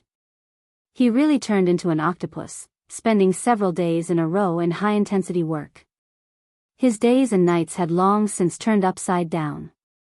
When Luo Nan contacted him, Octopus managed to find some time to take a nap in the laboratory. He was still a bit muddle-headed when he picked up the call. But when he heard Luo Nan's description, he instantly woke up. White Salt has returned to the country. He contacted you and wants you to go to the Frost River waterway. Octopus blurted out by Xinyan's nickname. He washed his face again to clear his mind. After pondering for a while, he said, I know about the Frost River Reality Project. The government, the military, the society, as well as many financial groups and companies are all involved.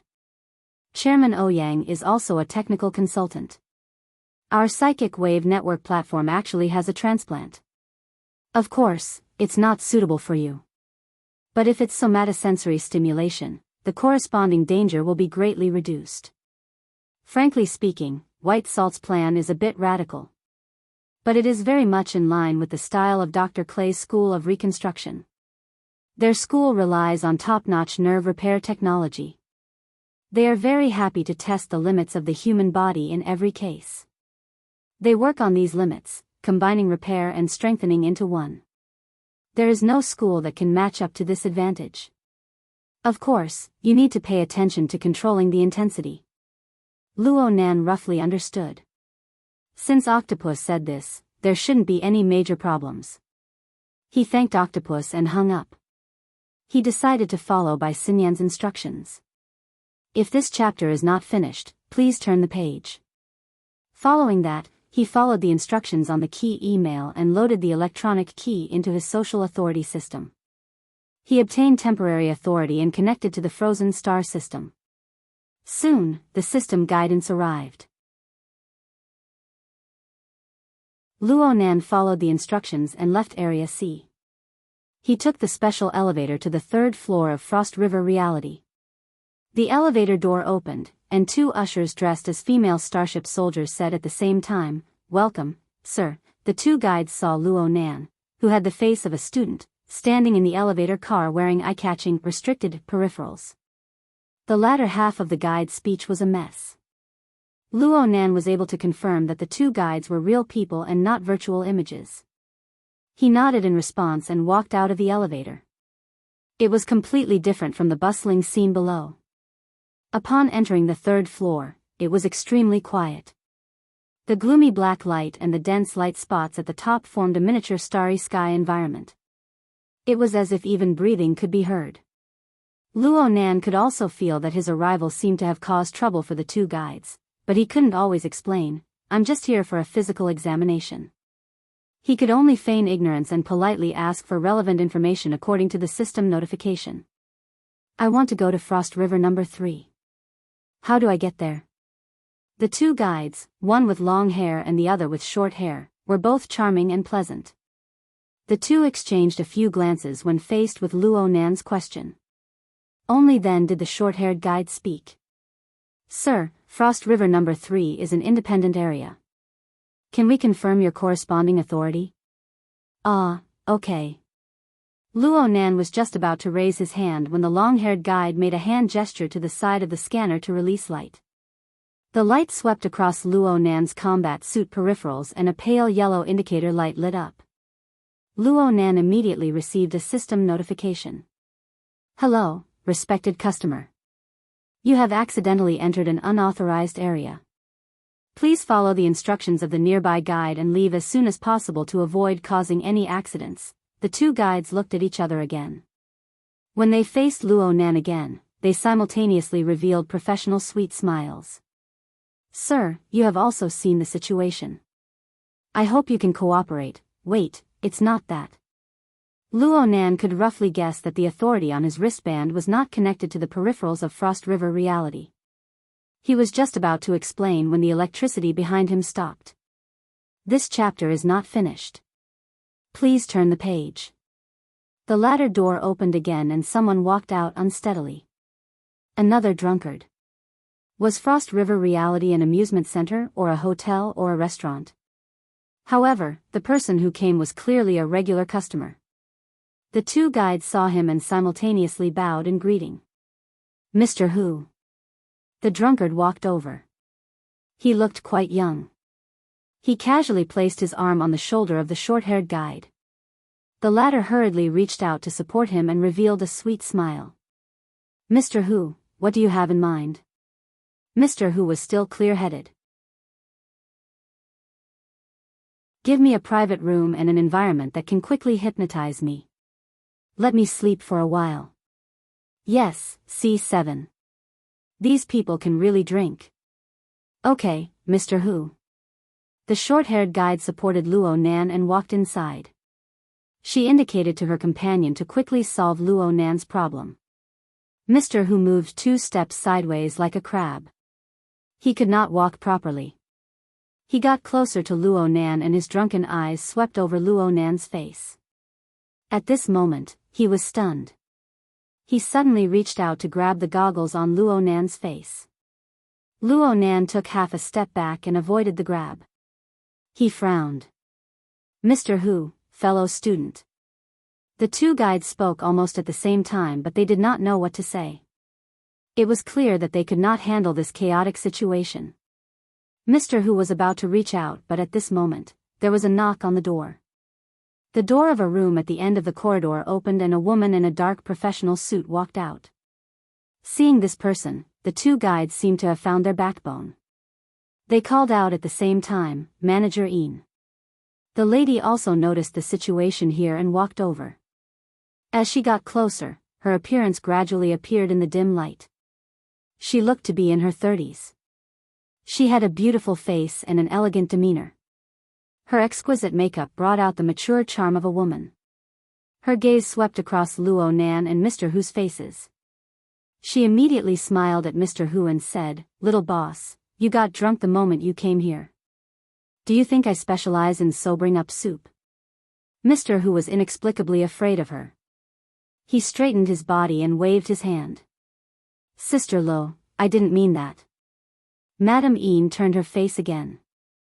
She wanted to say something to Luo Nan, but she saw this young man staring at her face blankly. He was clearly in a daze.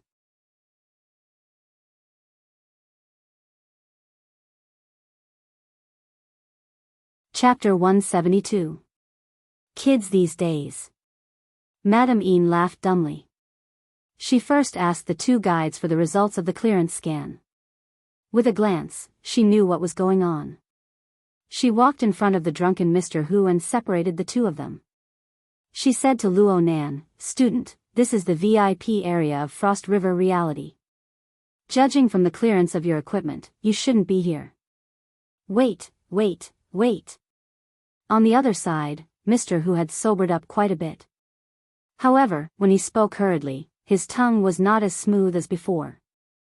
After saying "wait" a few times, he finally managed to squeeze out the rest of the sentence. That brother, you look familiar. Can you take off the mirror and take a look?" Although his words were rough, the meaning behind them was surprisingly polite. Luo Nan's heart skipped a beat.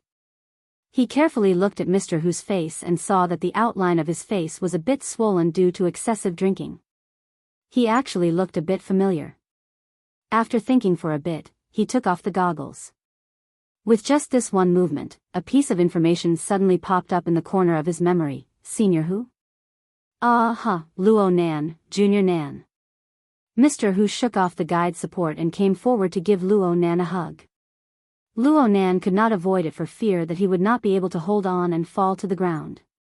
Yes, Luo Nan remembered now. This Mr. Who was the one who had brought the construction society, Yan Yongbo's lawyer, and a bunch of other people to Gear last week. He was the student council cadre who had come to visit. He was Xie Junping's best friend. Xie Junping called him Hu-san. His real name should be Hu Huaying. According to Xie Junping, this person was a bit muddle-headed, but he was a reliable person.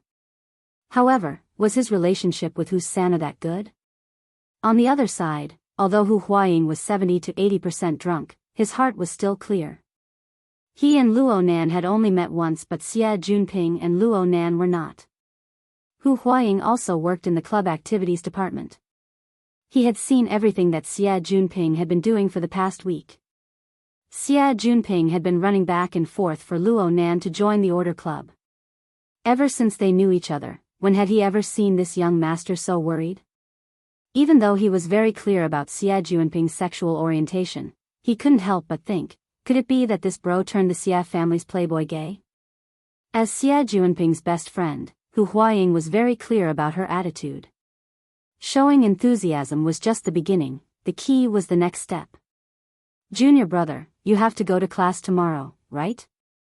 If this chapter is not finished, please turn the page. Are you done? Hu Huaying expressed that she had always been concerned and took the opportunity to get closer. You want to experience the VIP area, right? Actually, you could have just told me in advance. I still have some shares here. She lowered her voice and raised her voice. Of course, there's also manager Yin Lu. Junping and I call her sister. She's always taken care of us. Sister Lu, this is my junior, Luo Nan. He's very close to Junping. Luo Nan? Yin Lu stared at Luo Nan. The latter lowered his eyelids, looking a little introverted. He called out softly, Sister Lu. Hu Huaying saw that Luo Nan was too introverted and was afraid that he would feel awkward. She laughed. I made a mistake today. No matter what, since I'm here, I'll let junior brother stay in the same room as me. I'm just going to sleep anyway. Luo Nan opened his mouth but didn't say anything. His gaze returned to Yin Li's face and he couldn't look away. Yin Li smiled faintly. Her gaze swept past Hu Huaying and Luo Nan. I still have to give face to the little boss. Sister Lu, you're magnanimous. Hu Huaying laughed and pulled Luo Nan to thank Yin Lu. Luo Nan said, Thank you, Sister Lu. His eyelids lowered again. At this time, Yin Lu sighed helplessly. Luo Nan, I'll call you Brother Nan. You should know how the restrictions came about. You can experience it in the VIP room, but you must take care of your body. Oh, your body hasn't recovered yet, right? I understand. Hu Huaying patted her chest and took charge. God knows if the alcohol had passed. Yin Lu nodded at them. Little boss and Brother Nan, you guys have fun. There's a problem with the renovation of Sky Capital Water Village. I'll go take a look. Hu Huaying laughed. Once the branch opens, it'll be your territory once you leave the school gate. It's all for you bosses to earn money. Yin Lu shook her head and smiled. She bid farewell to the two and walked into the elevator. Before the elevator door closed, Luo Nan glanced at Yin Lu again. However, he was caught by Yin Lu. This female manager, who had an extremely outstanding appearance and style, gave Luo Nan another smile.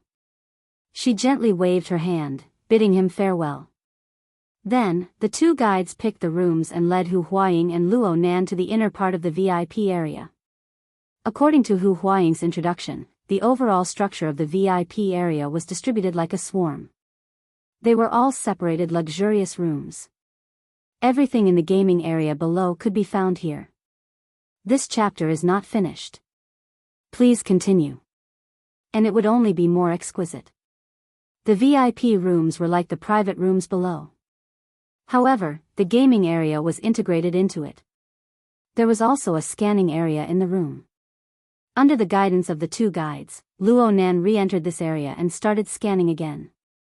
This time, all the permissions were unlocked and a new set of peripheral equipment was sent over. The two guides had gone through professional training. They stepped forward and helped Luo Nan put on the combat suit and take care of the equipment. Ever since Luo Nan could remember, he had never received the treatment of having someone help him dress. Frankly speaking, there was an indescribable comfort when four delicate hands touched his body, be it physiology or psychology. He was even a bit embarrassed.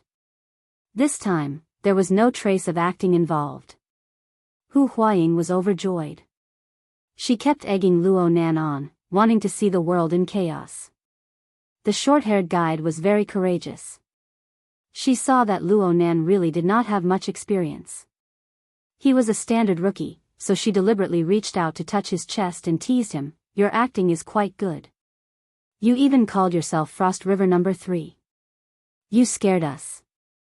Luo Nan's heart skipped a beat. He whispered in a hoarse voice, "Can you not tell Manager Ian about this? It's embarrassing. We're not that talkative." As she spoke, the short-haired guide seemed to have thought of something. She turned her head and muttered to her companion. The two of them tried hard to hold back their laughter, but they were not very successful. Little did they know that they could not hide anything from Luo Nan's mental senses. The short-haired guide said, "This kid definitely has a maternal complex." When he looked at Manager Ian, his eyes were glued to her. What could Luo Nan say? He could only pretend that he did not know. It was fine as long as these two people agreed to his request. The problem was that the two guides were not the only ones who thought this way. Hu Huaying was the same. She leaned on Luo Nan's shoulder with the help of alcohol. "Junior Nan, that sister Luo is beautiful but not easy to mess with. Don't get hot-headed or you'll be embarrassed in the future." What the hell was going on? Luo Nan was speechless for a moment. The real reason he paid attention to Ian Luo was actually very simple. They had met before. However, it was through the Wraith Sign's perspective. At that time, Ian Luo appeared at the Blood Flame Order's sacrificial activities as a deputy first oblatum.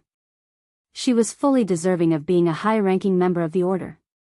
Frost River reality was worthy of being a cooperative project between the government, the military, and the society. Now, even the Order wanted to get involved. He just did not know if the major shareholders knew about the identity of a sensitive person like Ian Luo. Or was it just a coincidence?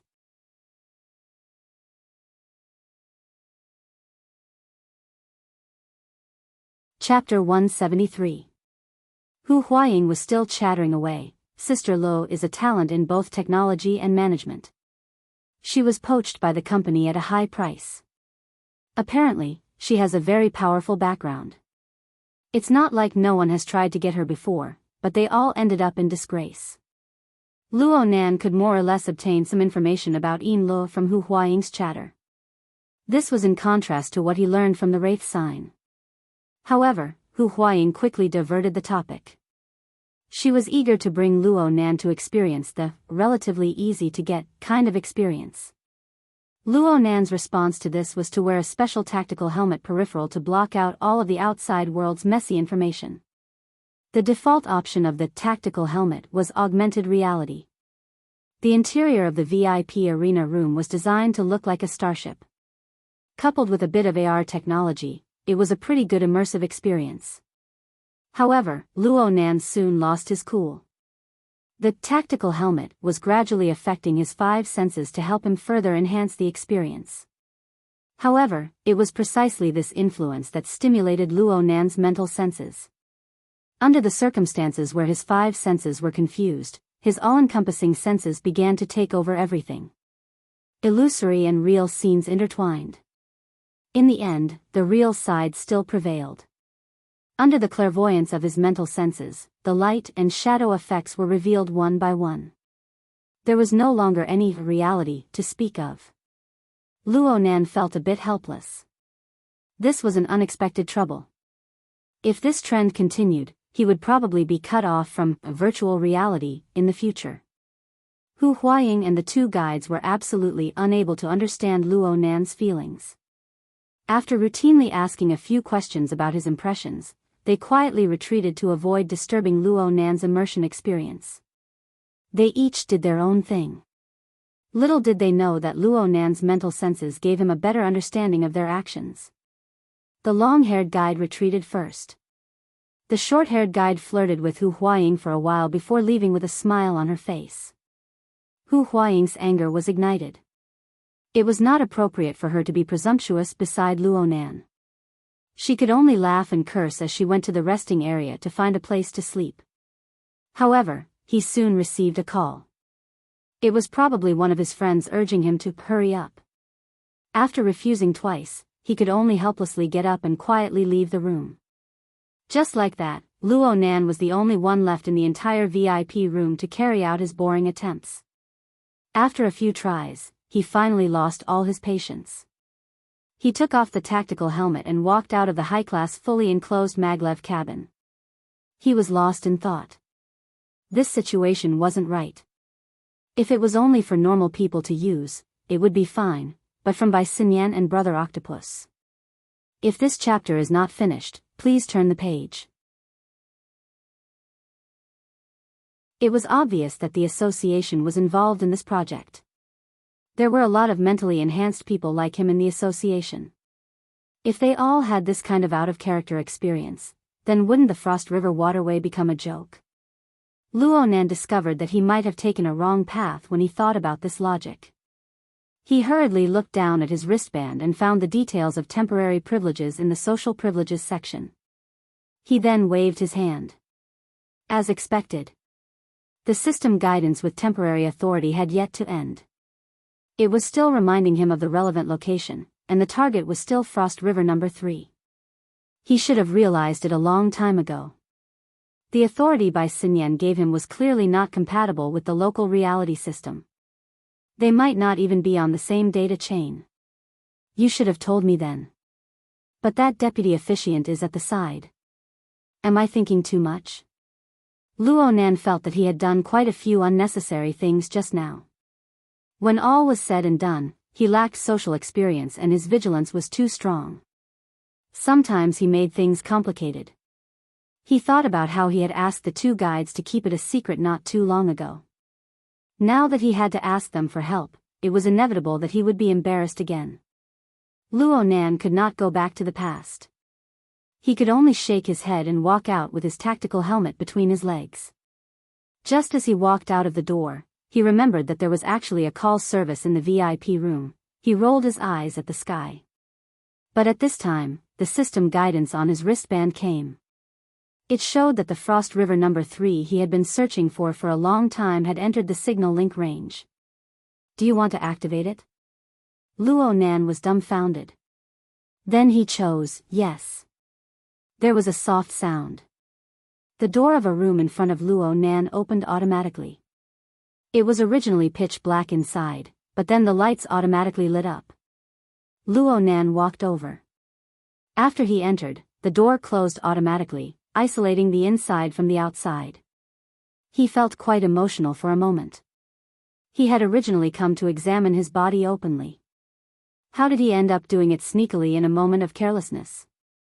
When the door closed, his wristband clearly vibrated, realizing the data link.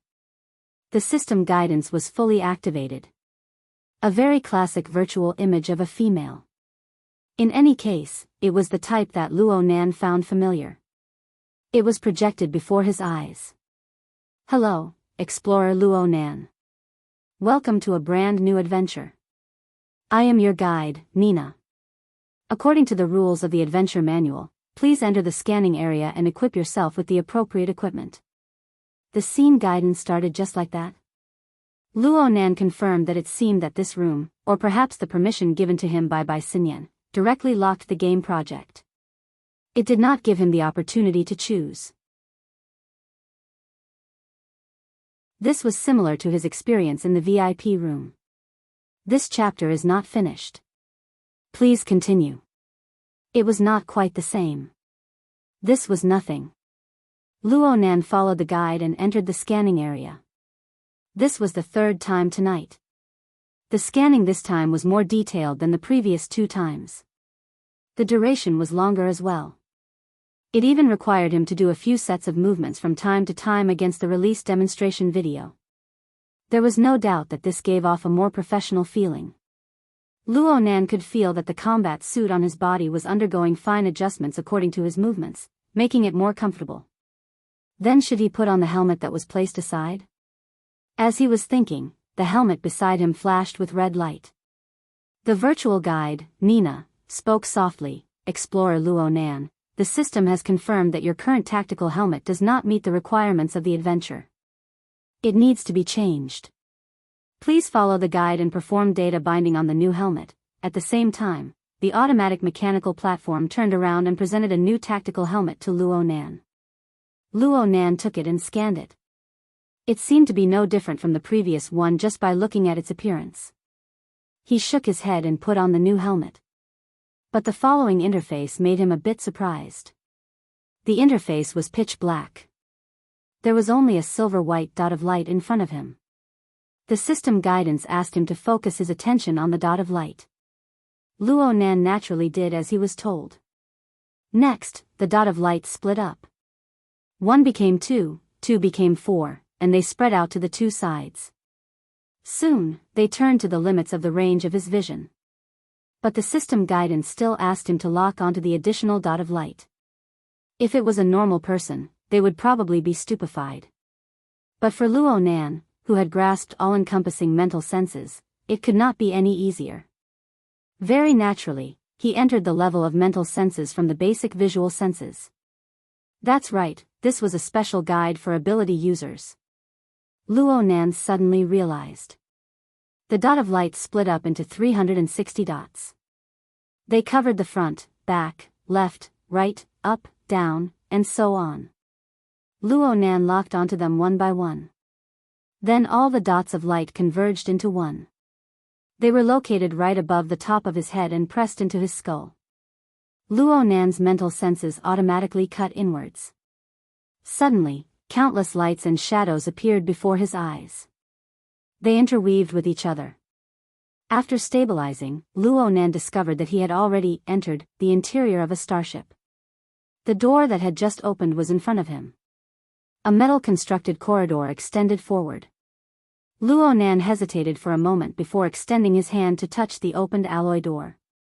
He saw that he was wearing a glove on his hand. The hard touch of the glove was fed back to him in an incomparably real way. The high wall of illusion and reality shattered with a bang at this moment.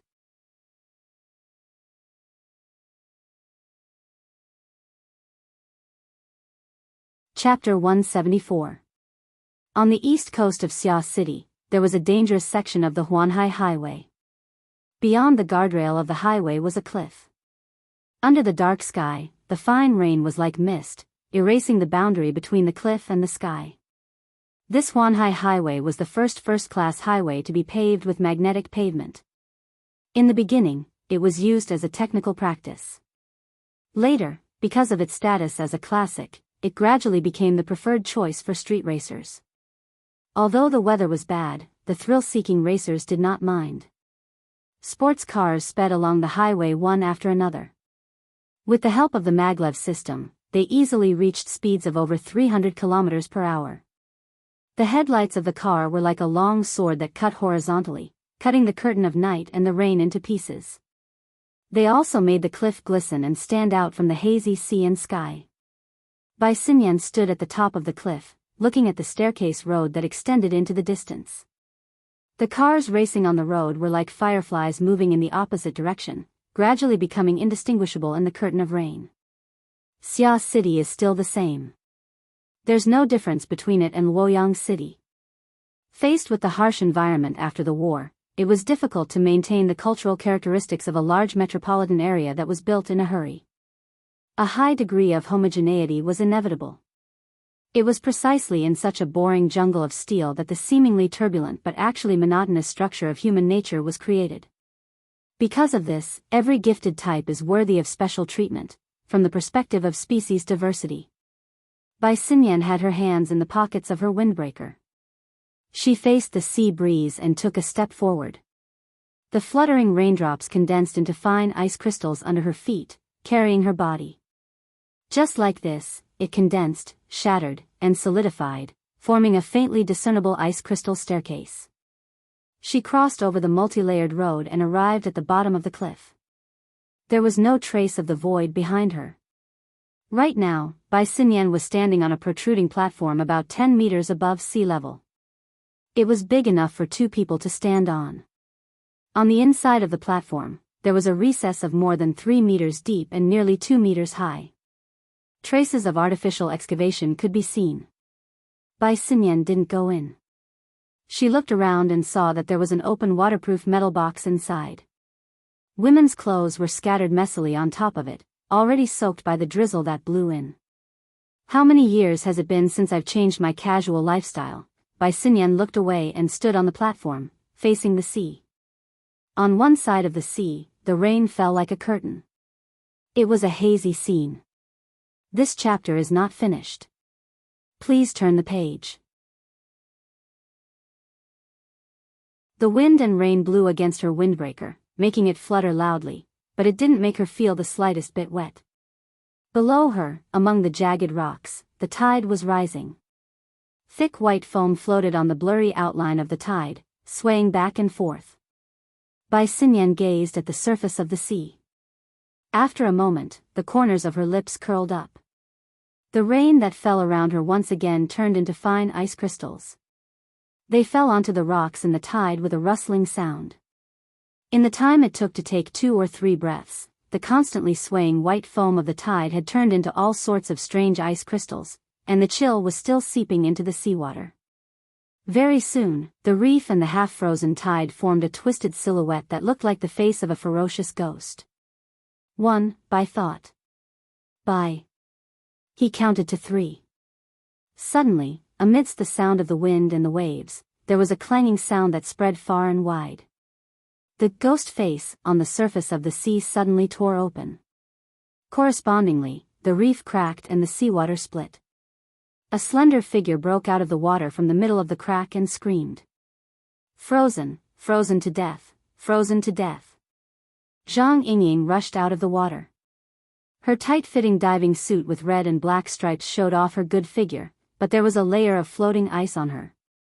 Her loose hair was also covered with ice beads, messy and lacking in layers, which made her look a bit awkward. Her bare feet stepped on the slippery rock wall, and with a leap, she flew onto the platform. The sharp aura around her body had yet to dissipate, and as she cut through the curtain of rain, there was a hissing sound. On the platform, Bai Xinyan did not dodge.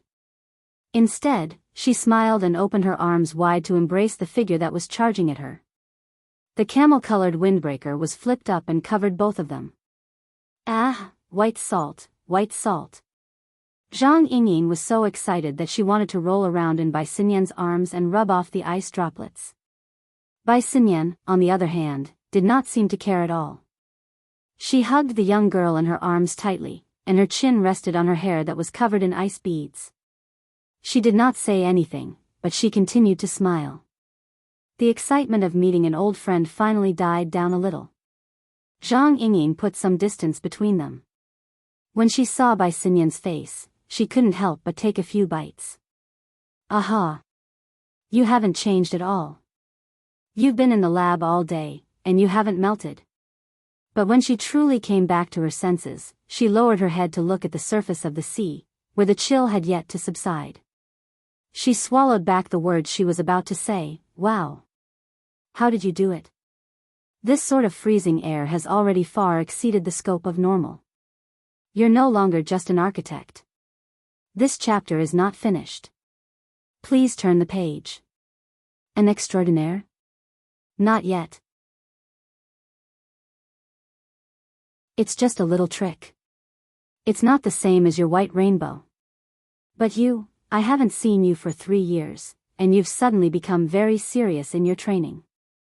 Zhang Yingying rolled her pretty eyes. Yeah. I'm making a fool of myself. I still want face. Do you? Bai Xinyan used her cheek to lightly rub against the young girl's delicate and slightly cool cheek. Zhang Yingying giggled. Then she asked Bai Xinyan about her plans. This time, we're in Xia City. We're going to be at least a month. How are we going to arrange our schedule? How about you live with me? We'll go play to our heart's content every day. I'm going to see the boss tomorrow morning. Then I'll deal with other matters. I also have an appointment tonight, but it's just a formality. Bai Xinyan's wristband vibrated as she spoke. She glanced at it and nodded slightly. The society has dug up quite a few new people in recent years. This scout is pretty good. Scout? Oh, right.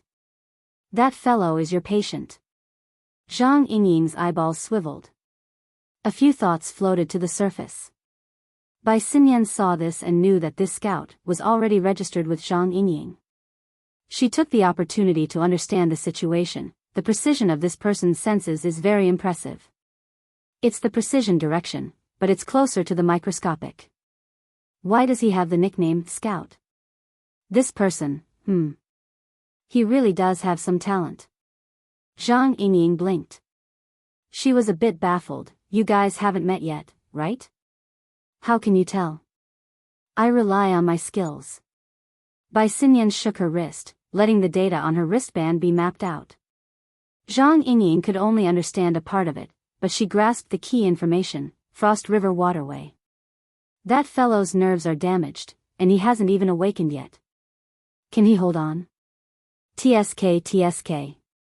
Is there a need to torment him like this?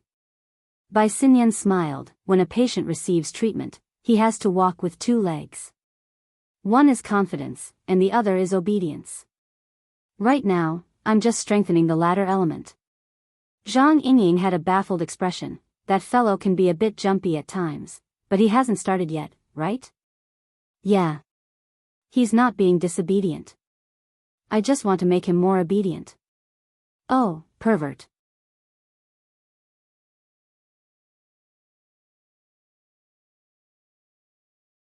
Chapter 175. Luo Nan stood at the entrance of the metal passageway, experiencing the blurry boundary between illusion and reality. Nina's upper body appeared on his retina. Explorer Luo Nan, you need to make a short jump in order to infiltrate the planet's defensive perimeter. Please enter the jump pod. This scenario seemed familiar. The last time he was tricked into coming here by Imo Han, it was more or less the same. Luo Nan walked into the open metal passageway. The light gradually dimmed. At the end of the passageway, the operating console flickered with light. He could see the stars in the depths of space through the circular window. Behind the operating console was a classic high-back starship chair. Luo Nan walked over and sat down. Through Nina's guidance, he adjusted the equipment on the operating console one by one and revised the parameters. All of this was done to help the player adapt to the virtual environment, to minimize the influence of reality to the greatest extent. Luo Nan used his picky eyes to inspect the feeling of his fingertips, the changes in lighting, and the shifting of angles, but it was hard to find any obvious flaws. This degree of realism had already exceeded the limits of reality for the public. It should be due to the mental guidance that had been carried out before. Everything was ready. The window displayed the meaningless coordinates of the adventure area. Nina's voice rang out once more. Please close your eyes and grasp your balance. Resist the dizziness from the short jump. The adventure begins. Luo Nan's body trembled slightly. A peculiar vortex of light appeared in front of the jump pod. The pod started and accelerated. The force of inertia pushed Luo Nan to the back of the chair, and the world spun and flipped. Luo Nan instinctively closed his eyes. The noise of electromagnetism and machinery, as well as the sound of an alarm in the distance, were exceptionally clear. Another jolt followed right after. The feeling of accelerated rotation suddenly disappeared, and the force of inertia flung him out fiercely. What welcomed him was an ice-cold stream of water. A muffled boom rang out and water splashed in all directions. Just as the pain arrived, an even deeper chill penetrated his bones. This was, without a doubt, a rough landing. In the Frost River Channel, the moment one fell represented the complete transformation from reality to virtual. The vast majority of the participants' perception was produced by the stimulation of the nervous system by electrical signals. Luo Nan's experience was more realistic than the vast majority of the participants. Compared to the miserable experience from before, this reality was much more realistic. This chapter is not finished. Please continue. Reality was still precious. He opened his eyes and stood up from the water. His surroundings were still pitch black, but there was a faint light flickering at the edge of his vision. The water below was up to his knees. The current wasn't slow, and it was bone-chilling cold. There were also broken pieces of ice floating on the surface of the water. When they bumped into him, he felt a slight pain. At this moment, the communication device on his collar vibrated slightly. Nina's slightly urgent voice rang out, mixed with some chaotic background noise, continuing to make the environment more real. Explorer Luo Nan, you've just experienced a failed short-range jump. Your combat uniform is damaged to a certain degree. Please take note of the relevant report. For now, please investigate the surrounding situation and send back the relevant information so that we can guide the next step. Before he could finish his sentence, a rustling noise came from the communicator. A strange voice said, "Welcome to the Frost River Bar. Please follow the waterway all the way. We have prepared wine for our guests to warm up." Nina's voice cut in again. "It seems that there are other people here. You can go on an unplanned adventure. Please take note." From the information sent back, the water of the waterway has been mixed with a strange substance. The water temperature has already reached below freezing point. Please move your body to avoid freezing. From this moment on, the challenge of the Frost River waterway began. According to the rules of Frost River reality, the winner of the challenge would enter the Frost River Bar, obtain a prize, leave their game ID, and enter the global rankings. Luo Nan just didn't know what the result of this ability user version would be. Luo Nan followed the route indicated by the tactical helmet. He went against the flow of the water and advanced. The Frost River waterway mission was to test the adaptability of the player's body under the stimulation of a low-temperature environment. Although Luo Nan had tried it once, he had been defeated early on. He did not truly understand the situation inside. He only knew that the length of the waterway was very vague. Some said it was 1,500 meters, some said it was 3,000 meters. Frost River reality had never released the actual data, but it was clear that the waterway was divided into 3 sections. In other words, there were 3 levels of difficulty. The first phase of entering the waterway was about 500 meters. The test was whether the player could maintain the activity of the body under the stimulation of the cold. The middle phase was 500 to 1,000 meters. It involved techniques such as holding one's breath, diving, underwater recognition, and so on. As for the final phase, the length was not determined. This chapter is not finished. Please turn the page. It involved extremely high-level techniques. It was a test for professional extreme survivalists. Last time, Luo Nan was only able to persist for 100 meters. He could not endure it and was kicked into protective mode. His result was quite embarrassing. The overall trend of the Frost River waterway was downward. After passing 10 meters, the depth of the icy water began to gradually increase. Soon, it reached his waist. The icy water flowed with a gurgling sound. Walking in it was a difficult task, especially with the permeation of the cold. It numbed one's senses, making it very easy for a situation to occur. Luo Nan took a deep breath. Back when he walked in the Frost River waterway, he lost all feeling in his lower body the instant the icy water reached his waist. This time, it seemed to be more or less the same. This had nothing to do with the quality of the body. Instead, it was highly related to the sensitivity of the nervous system. The only difference was that Luo Nan was a bit muddle-headed last time.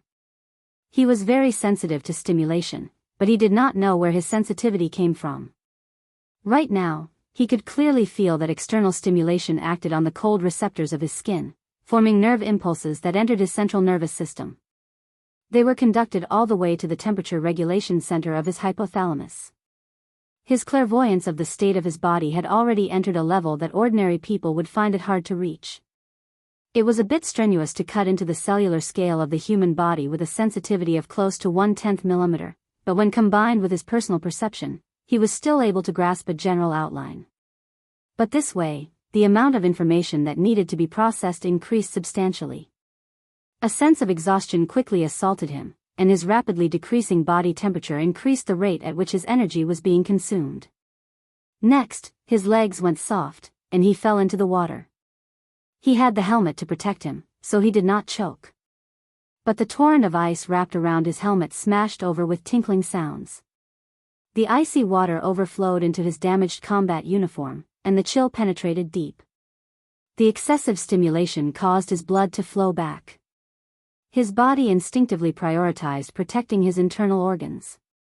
His hands and feet quickly became numb, making him lose the ability to move. There was a boom, and the sharp, enormous ice smashed against his head. The helmet was damaged, and the icy water seeped through. Luo Nan choked to death, and his vision blurred. His consciousness became a bit fuzzy. Nina seemed to say something next to his ear, but he was no longer able to hear it. By the time his consciousness recovered, Luo Nan had already returned to the high-back starship chair he was in before the jump. As expected, he failed the Frost River Waterway Challenge.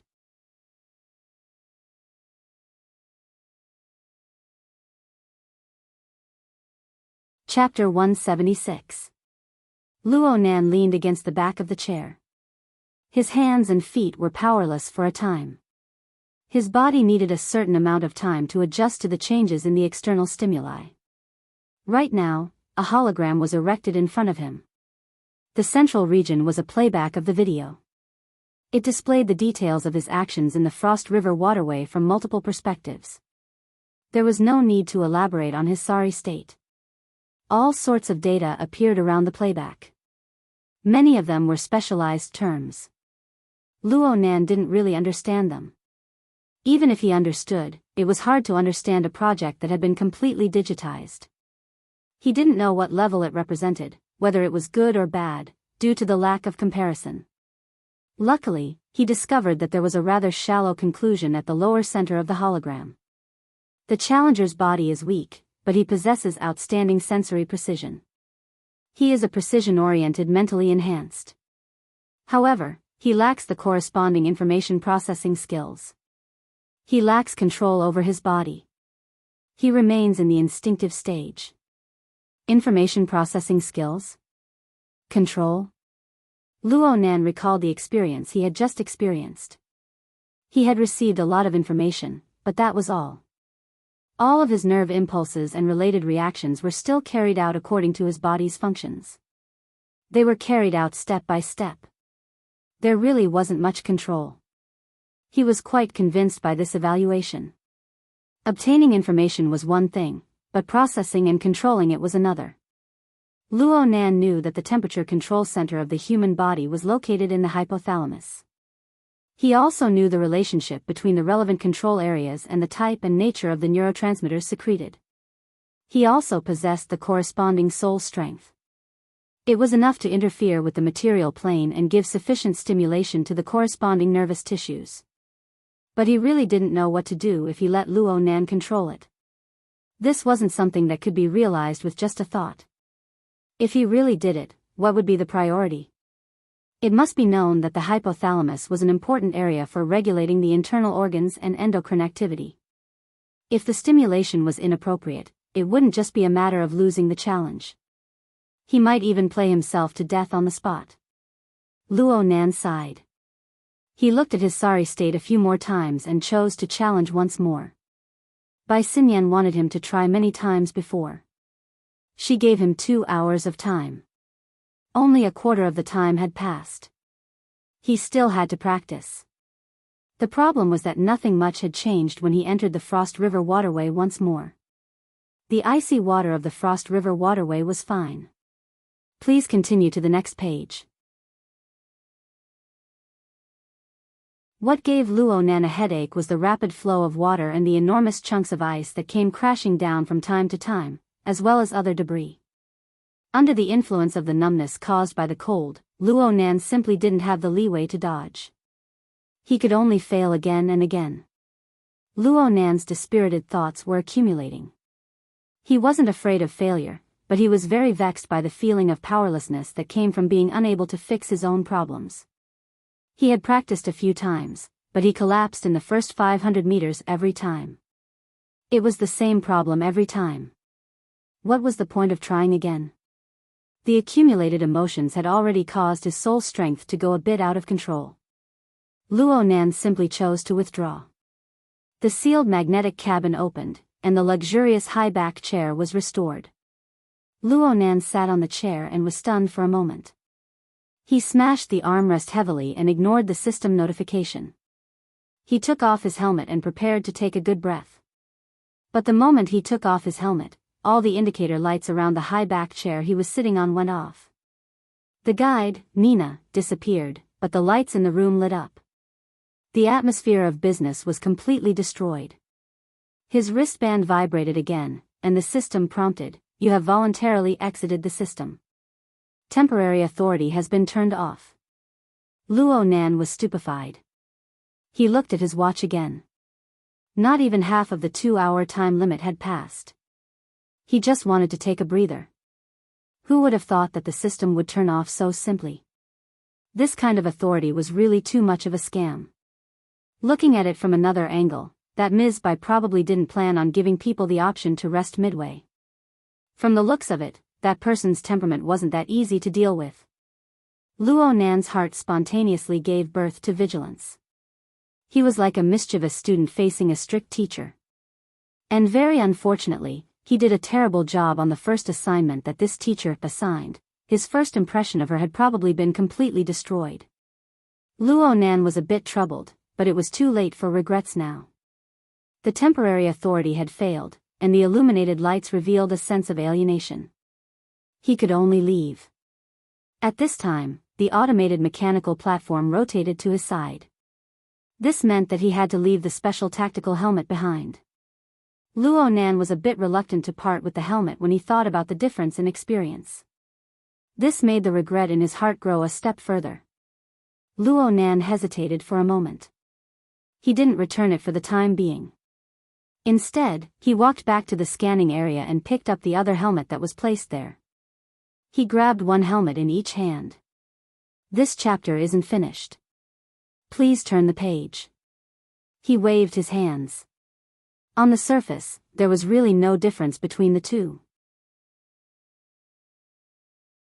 If Luo Nan hadn't gone to Hu Huaying's VIP room first and had an unsuccessful experience, he probably wouldn't have thought that a difference in equipment would cause such a huge difference in experience.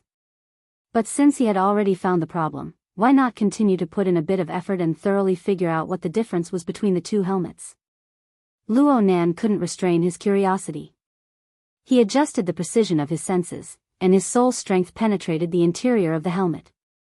He knew nothing about the field of precision electronics, but the design and structure of the two helmets were practically the same. This gave him a standard of reference. With this comparison, there were some results. Luo Nan followed his mental senses to compare one area after another. Soon, he discovered that there was a compartment on the helmet of Frost River No. 3 that was roughly stuck to the top of the helmet. There was a chipset installed there. The helmet brought out from Hu Huaying's VIP room also had a similar compartment, but it didn't have a chipset. Clearly, this was where the difference lay.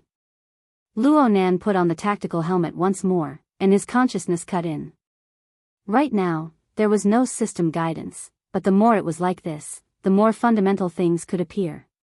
He noticed the energy and information roaming within the chip while it was in a charged state. Looking at the material structure, the scale of the energy and information was several orders of magnitude smaller than the cells of the human body. However, the soul's sensitivity towards energy and information was clearly higher. It didn't need to interfere with the material plane to be able to perceive and read the information with relative clarity. Luo Nan was able to detect that the chipset within the helmet of Frost River No. 3 was processing energy and information. It was a very familiar structure. It was extremely familiar. Luo Nan thought back a bit and determined the source of this familiar feeling: Jack, the dynamo core, the Tower of Babel. Yes, the operating form of energy and information within the chipset was relatively crude and rigid. However, the mode of exchange and transformation of information was undoubtedly the Tower of Babel structure that Jack had displayed that night, a certain segment. Even if it was transplanted into the chip, the operating mode of energy and information was essentially the same. This was really unexpected.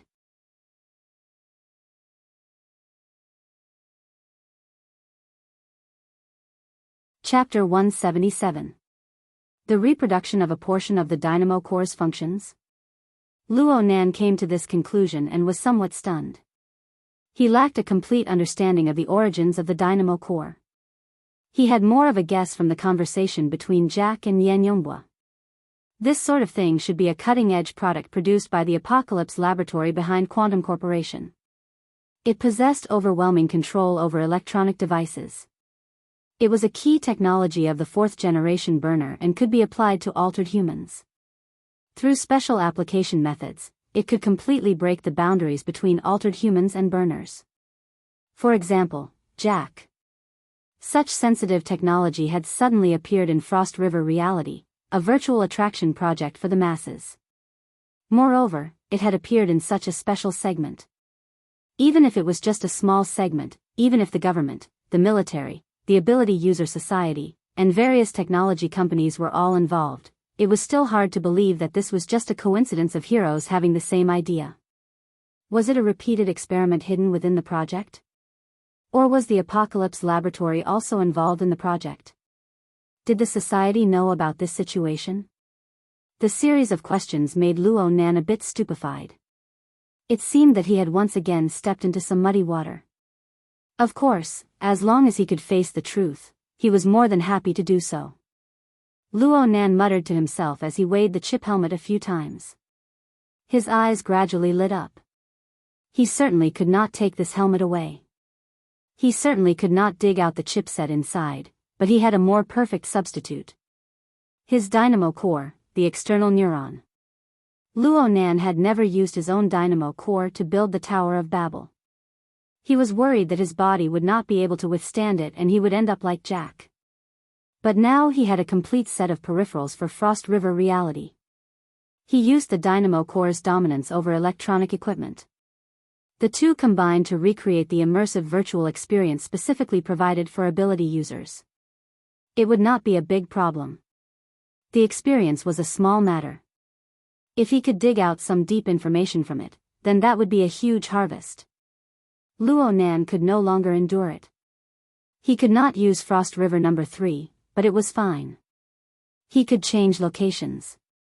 He immediately threw away the chip helmet, hugged his original equipment, and strode out the door. Frost River number 3 immediately closed behind him, unable to be opened again. He did not care. He quickly walked back to Hu Huaying's VIP room. The facilities here were still in an active state. The room was empty. This chapter is not finished. Please turn the page. Alone. Luo Nan took a deep breath and walked onto the high-back starship chair. He put on the tactical helmet that was missing a crucial chipset and connected it to the system. For aptitude users, without the mental guidance function of the chipset, the so-called tactical helmet was just a clumsy toy. They could not control the penetration of mental senses at all. All the virtual scenes became a joke. But this time, Luo Nan was neither impatient nor impatient. His thoughts stirred within this disordered light and shadow. The external neuron that had been hiding between the left and right thalamus, at the location of the central mass, extended noiselessly. It pierced into the area of the chip. It sensed a bit, and the structure automatically forked, docking with the reserved interface. Energy and information converged and operated. The process was clearly displayed, and the structure was not much different. However, it was 100 times, 1,000 times more exquisite than a chipset simulation. And the amount of energy and information it could carry and process was also hundreds or even thousands of times more. Luo Nan felt his helmet heat up. Compared to the dynamo core's almost limitless processing power, the helmet itself was a bit unable to hold on. But this wasn't a big problem. At this very moment, Luo Nan's mental senses no longer expanded outwards. Instead, he found a direction to entrust his mental senses to. It was just like the feeling of storing his soul strength within the dynamo core, unable to bear the heavy burden of the past few days. It was just that the inside of the dynamo core was empty before. It was like a deep and silent void. But now it had color and structure. And layer upon layer, it grew more and more gorgeous, gradually forming a world. Luo Nan's consciousness wandered within, sensing in detail. This kind of guidance was much stronger than those divided specks of light. And it wasn't like the chip, which was always separated by a layer. Instead, it was completely and thoroughly touching. It was truly wholehearted immersion. What would happen? In a flash of thought, his mind was completely immersed. It was as if time had flowed backward. When Luo Nan came back to his senses, he was already back in the jump pod. He was facing the operating console and the circular window. The pressure of the combat uniform, the weight of the helmet, and the support of the high-back chair were all transmitted back to the central nervous system through the sensors all over his body. They interweaved with the scene before his eyes, which was indistinguishable from reality and illusion. Luo Nan was completely brought into this marvelous world. At this very moment, there was no system guidance. There were only two graphical options on the circular window before his eyes. Luo Nan's scalp went slightly numb the instant he saw the graphic. The graphic on the right was a simple sphere. This chapter has yet to end. Please turn the page. And the one on the left was the one he was the most familiar with. The visualization graphic, the format pyramid. Perhaps he had been in a daze for too long, but the system finally spoke once more. It was still Nina's clear female voice. Do you need a novice guide? Yes. Please select the activity mode, 1, archetype mode. 2, optional mode. Following Nina's instructions, the visualization graphic and the sphere lit up one after another on the circular window, indicating which was the archetype and which was the optional mode. Archetype Luo Nan felt a bit awkward, but a certain excitement of being able to peek into a great secret heavily bombarded his heart. He felt strands of cold air seep through the gaps of his teeth. His gaze involuntarily locked onto the most familiar graphic. Select archetype mode. The visualization graphic lit up and shifted to the center of his field of vision. The other sphere gradually faded away. At the same time, a certain man's deep voice rang in Luo Nan's ears. In a certain sense, every person is a pile of molecular polymers. And every person's life process is the oxidation process of this pile of molecular polymers. The human body itself is in the midst of combustion. Luo Nan felt a trembling electric current run through his spine when he heard these words. A layer of goosebumps covered his entire body. He nearly jumped out of his chair for a moment. But another force made him motionless. The deep male voice continued, the combustion of ordinary people is inefficient, whether it's production, storage, or utilization. It limits our body structure, affects our lifespan, and through heredity, affects our form of existence for generations to come. But as the mysteries of life are explored in depth, it is hard for people to be satisfied with this kind of inefficient mode. People unceasingly try to improve it. Muscles, bones, internal organs, nerves, genes, consciousness. Traces of technological transformation are left behind in every domain. Yet they are fragmented and not systematic. This continues until people choose a completely new structural system to truly integrate the fragmented results together. The visualization graphic enlarged in Luo Nan's field of vision. Countless lines interweaved, outlining the outlines of bones, internal organs, nerves, and muscles. Then they pieced together to form a complete human body. The human body was placed within the visualization graphic and sat majestically. This is the burner that transcends human tradition. This is the embodiment of a certain direction of evolution.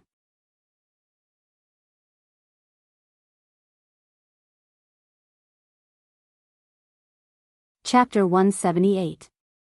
Luo Nan experienced another failed teleportation and returned to the Frost River waterway with a rumbling sound.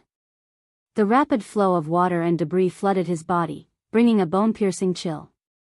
Luo Nan did not immediately stand up. Instead, he pressed his head, which was wearing the tactical helmet, into the water. He used the cold and rapid flow of water to clear his head. When he decided to use the dynamo core to replace the chipset and connect with the frozen star system of Frost River reality, it was hard for him to imagine that he would dig up information to this degree. It turned out that the temporary authority by Sinyan gave him did not touch upon the core of this virtual reality project. It was only when the antennae of the external neuron touched upon the lowest level of the frozen star system that he was able to see its deep mysteries. Simulating a burner. A burner's simulator. Frost River reality, which was loved by young people, had this kind of function.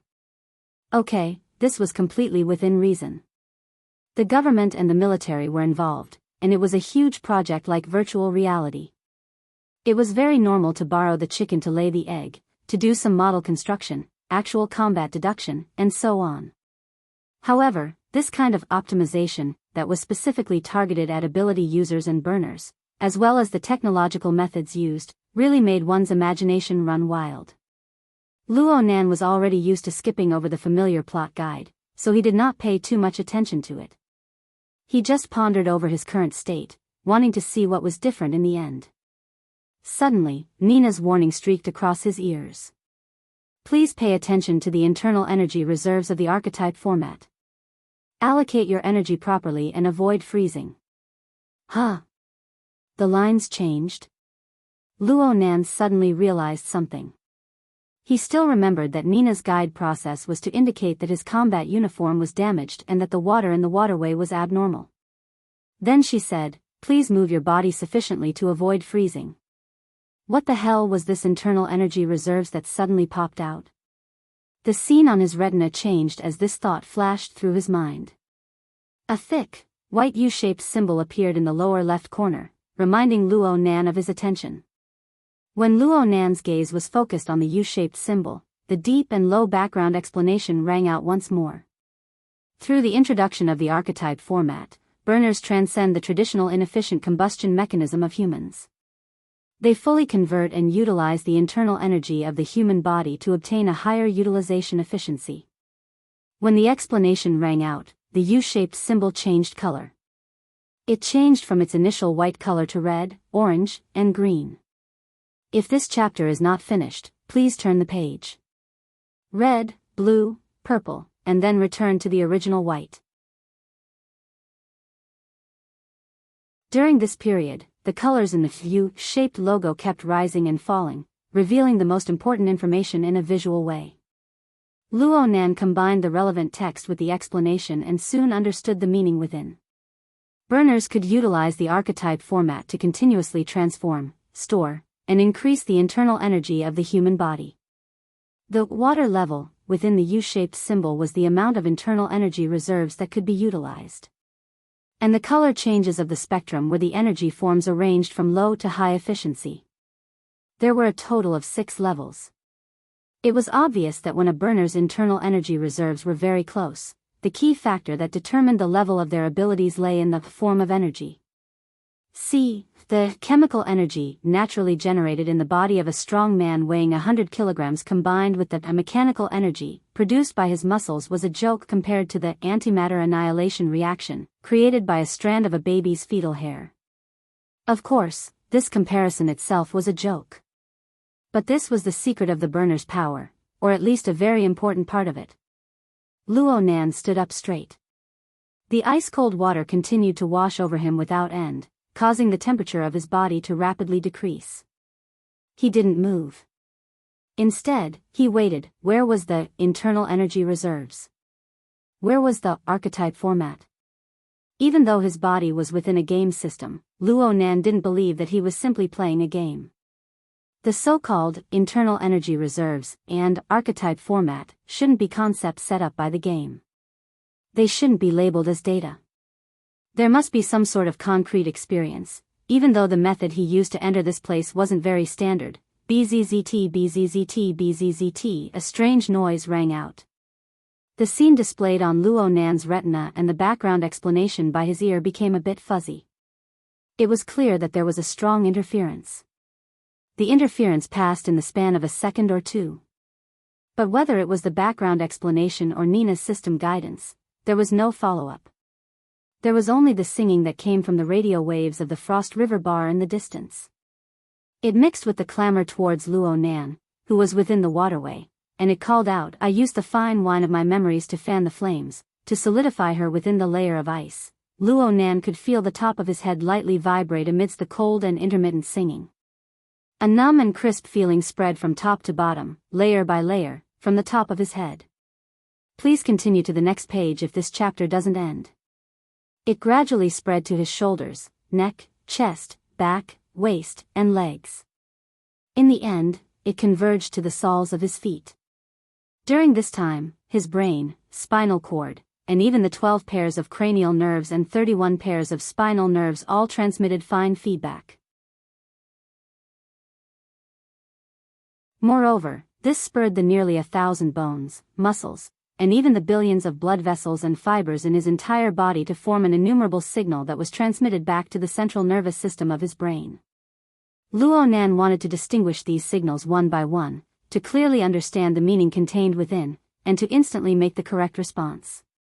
Even if Luo Nan's brain was transformed into a supercomputer, he still wouldn't necessarily be able to do it.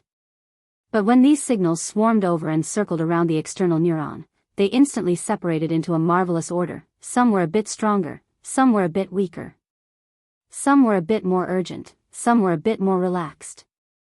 If Luo Nan were to clarify their respective positions and arrange them in a dense manner, it would be like drawing. Different shades of lines and shadows would instantly combine to form a direct and deep structural whole. Next, Luo Nan's consciousness naturally sprouted, directly embedding itself into the center of gravity that dominated the structural balance. Driven by some marvelous thought, Luo Nan sat back down in the water. He assumed the double-coiled body posture and his entire body was fixed at the bottom of the river. From the top of his head to the two sides, his shoulders, his elbows, and his knees formed two perfectly straight diagonal lines. They connected to the bottom of the river, forming a stable pyramid structure. The rapid scouring of the water pounced onto his head in an instant. The powerful pressure from the outside world was transmitted in layer by layer, transforming into energy and information. It was transmitted between the millions and millions of nerves, blood vessels, and fiber tissues. In the end, it formed a weak but just right stimulation. It was like a tiny spark that was thrown into the center of gravity where Luo Nan's consciousness was located. It was as if he had thrown himself into a deep pool filled with kerosene. Boom! The flames leaped and soared, practically engulfing everything. Of course, this wasn't a true fire. It could only be said that the pouring of his consciousness had magnified this feeling. But when Luo Nan's consciousness shifted away and he sensed normally, there was clearly a mass of warm energy radiating from his lower abdomen. It was at this moment that the pure white water level of the U-shaped symbol on his retina suddenly dropped. It dropped all the way to a third of its original value before it barely stopped falling. But it still trembled endlessly. The momentum didn't look too good, but Luo Nan could feel a sense of control and acuity that corresponded with his body's sensations. You're tuning in to the Dreamy Love Stories YouTube channel. Don't forget to subscribe and join us on this journey to catch the most captivating stories.